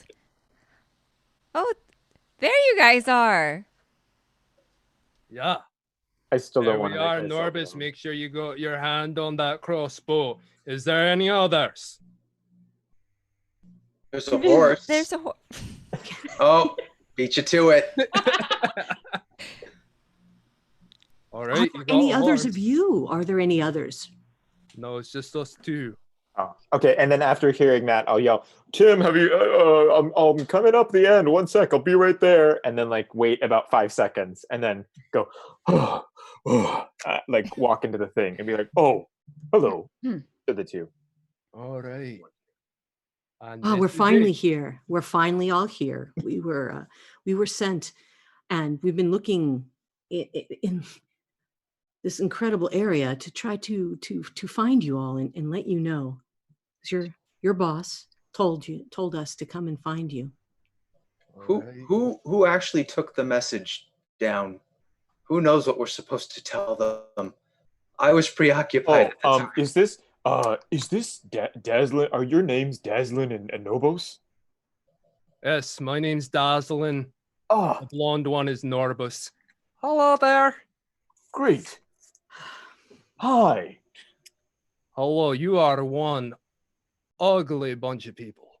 Oh. I mean, no offense, you guys just don't have any facial hair, right? Mm-hmm. Yeah. Right. Yeah. Well, we've been traveling all day. Wait till I get a shower. All right, now I know none of you are trying to hurt us based on that answer. There are no showers here, by the way. What? Yeah. And Winley like looks around at his old. I wasn't told there would be no showers. You can go a couple days without. It's all right. So your names again were Dazzlin, Norbus, and Norbus. Grey Shard, Iron Rune. And as you look at Dazzlin, you see he's got that red hair, and his head hair is pulled back into a ponytail, and his beard is much fuller compared to Norbus, who looks younger as a dwarf. His beard is about half the size, but he's kept his top hair shorter, and it's blonde. Terribly sorry to interrupt you in your evening rest. We were asked to come and tell you about the dragon attack so that you can be aware whenever you go back to Phandalin or wherever you head from here. All right. Well, that is. Your boss is concerned about you, and she wanted to make sure you weren't caught unawares. Thank you for bringing us that message. You all look like are you mercenaries or what? Not mercenaries, exactly. I'm a bard. I sing for my supper. Excellent. You could probably teach this one how to actually sing to woo the heart of a maiden. She's already my wife, man. I just haven't seen her in like 2 years, okay? Ooh. It's never a bad thing to continue to woo the one that you love. I mean, I'm saying it's just the effort. But no, this one wants like, I don't know, like the best song he's ever heard. Well, you're trying to woo her back, man, okay? You spend 2 years away from her, you know, things that are bound to happen. And Norbus, the younger one, is just like, okay, I'll think more on it. And then Dazzlin turns to you two, or you folks, and is like, all right, thank you for warning us. By the way, are you mercenaries? Because if you are, we could use a little bit of your help. What's going on? Well, and he points back behind him, and what you see past these walls that you saw, and they're sitting on rocks, but also within clusters of rubble, you see backwards, and you see these rising steps. And basically you see this facade, and on it are 2 statues of some very menacing twisted looking dwarves. Like their mouths and their teeth are sharp and they're in a deep grin. Oh no, those are razor tooth doors. We can't. Look at your toes when you sleep. But yeah, and the sculpting is very detailed, and it would be beautiful if it wasn't such a grotesque, twisted face.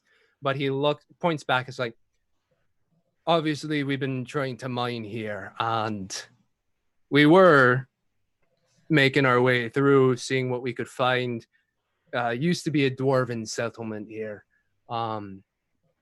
One that used to be under the sway of Abathor. But yeah, as you can see, settlement's gone. But we heard there's some stuff in the back.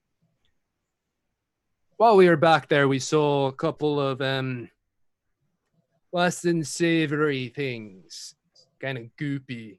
And when they plopped on the ground, I will admit it was a bit scary when you just are walking in the dark there and all of a sudden, like, so we made our way out, we boarded it up a bit, and you see in between the two statues is like a large plank of wood trying to cover up the large entryway.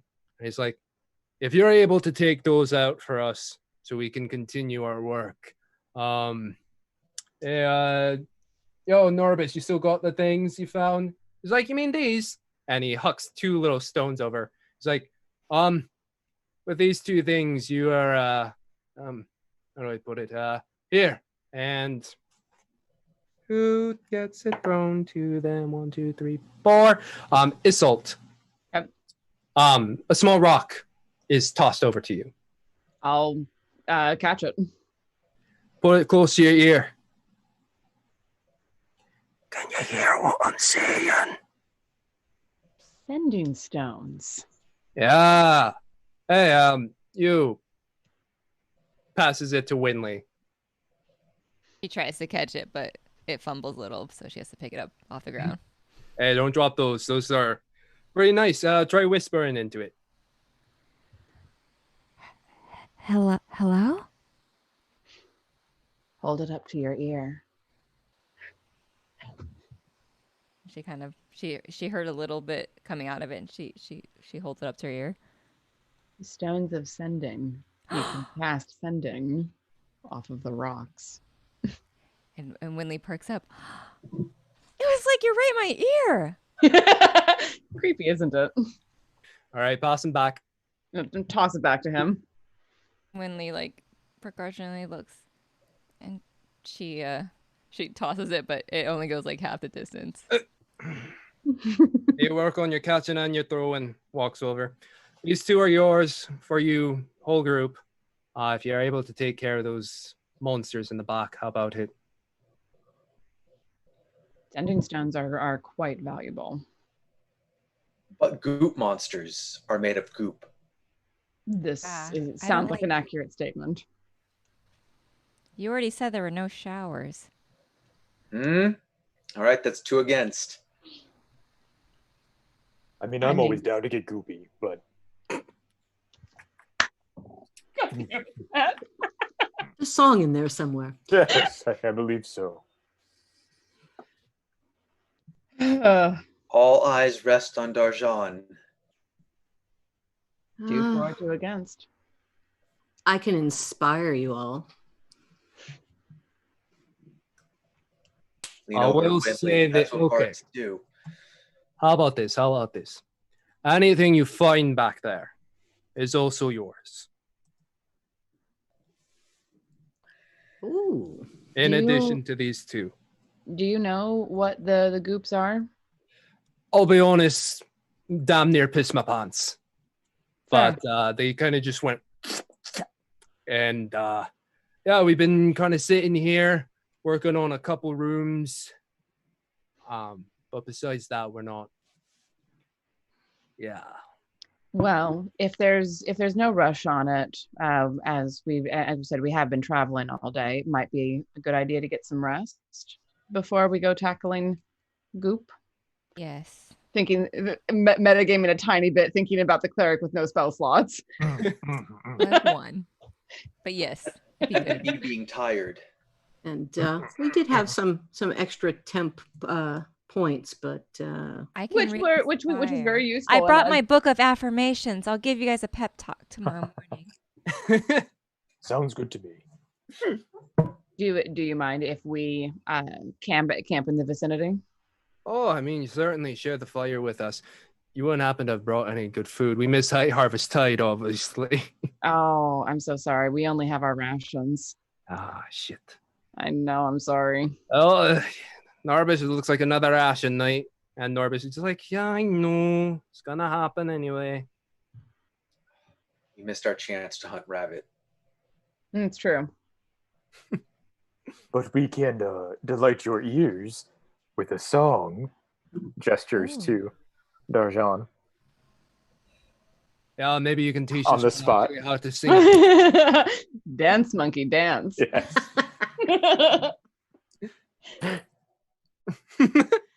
Let's see. So, what should we sing about? I mean, if a dragon attack Phandalin, let's make it cheerful, eh? Yes. So, but we can sing about here she comes now, my pony. I sing a lot, she trots around, oh my pony. Hey, she gets from me and I feed her right now. I said, hey, it's my pony. Everyone, pony. Bessie. I pull my cowl down. And with Tim's embarrassment, Darjan filling the hall with a nice poppy tune that even Dazzlin and Norbis are kind of getting like a nice little head bop to. As you guys rest and bed down slowly for tonight, that's where we're going to end for tonight. Lovely. Neat. Yeah.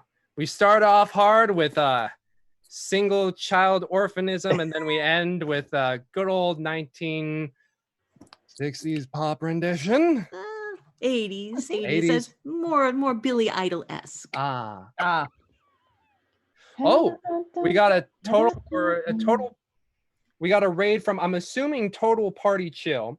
Which just want to say hello, folks. We just wrapped up for the evening, unfortunately, but stay right there for 1 second, because just to let you know, we are doing a giveaway that will be happening on October 1st with $200 worth of shenanigans. If you type into the chat real quick, !giveaway, you'll get all the pertinent information from there. We've got, let's see, two Nord Games books, 2 of their decks. We got some dice from Birds of Paradise, as well as another book, Carbon 2185 hardback copy, sold out everywhere. You can get it here, possibly if you win. And yeah, $200 worth of stuff. It will tell you all the ways in which you can enter. Lots of different ways that support us, but also support our people that are providing these awesome giveaway gifts for you all. So type in exclamation point giveaway to get all the necessary information. Anyway, that is the ending for us tonight. Let's see. We've got Chaos Agents again tomorrow. We do. Yes. Great Dane Society on Saturday. Yes. And we will be back here on Monday, 7 p.m. Pacific Standard Time. Until then, stay safe, stay healthy, and we will see you all Monday. Bye now.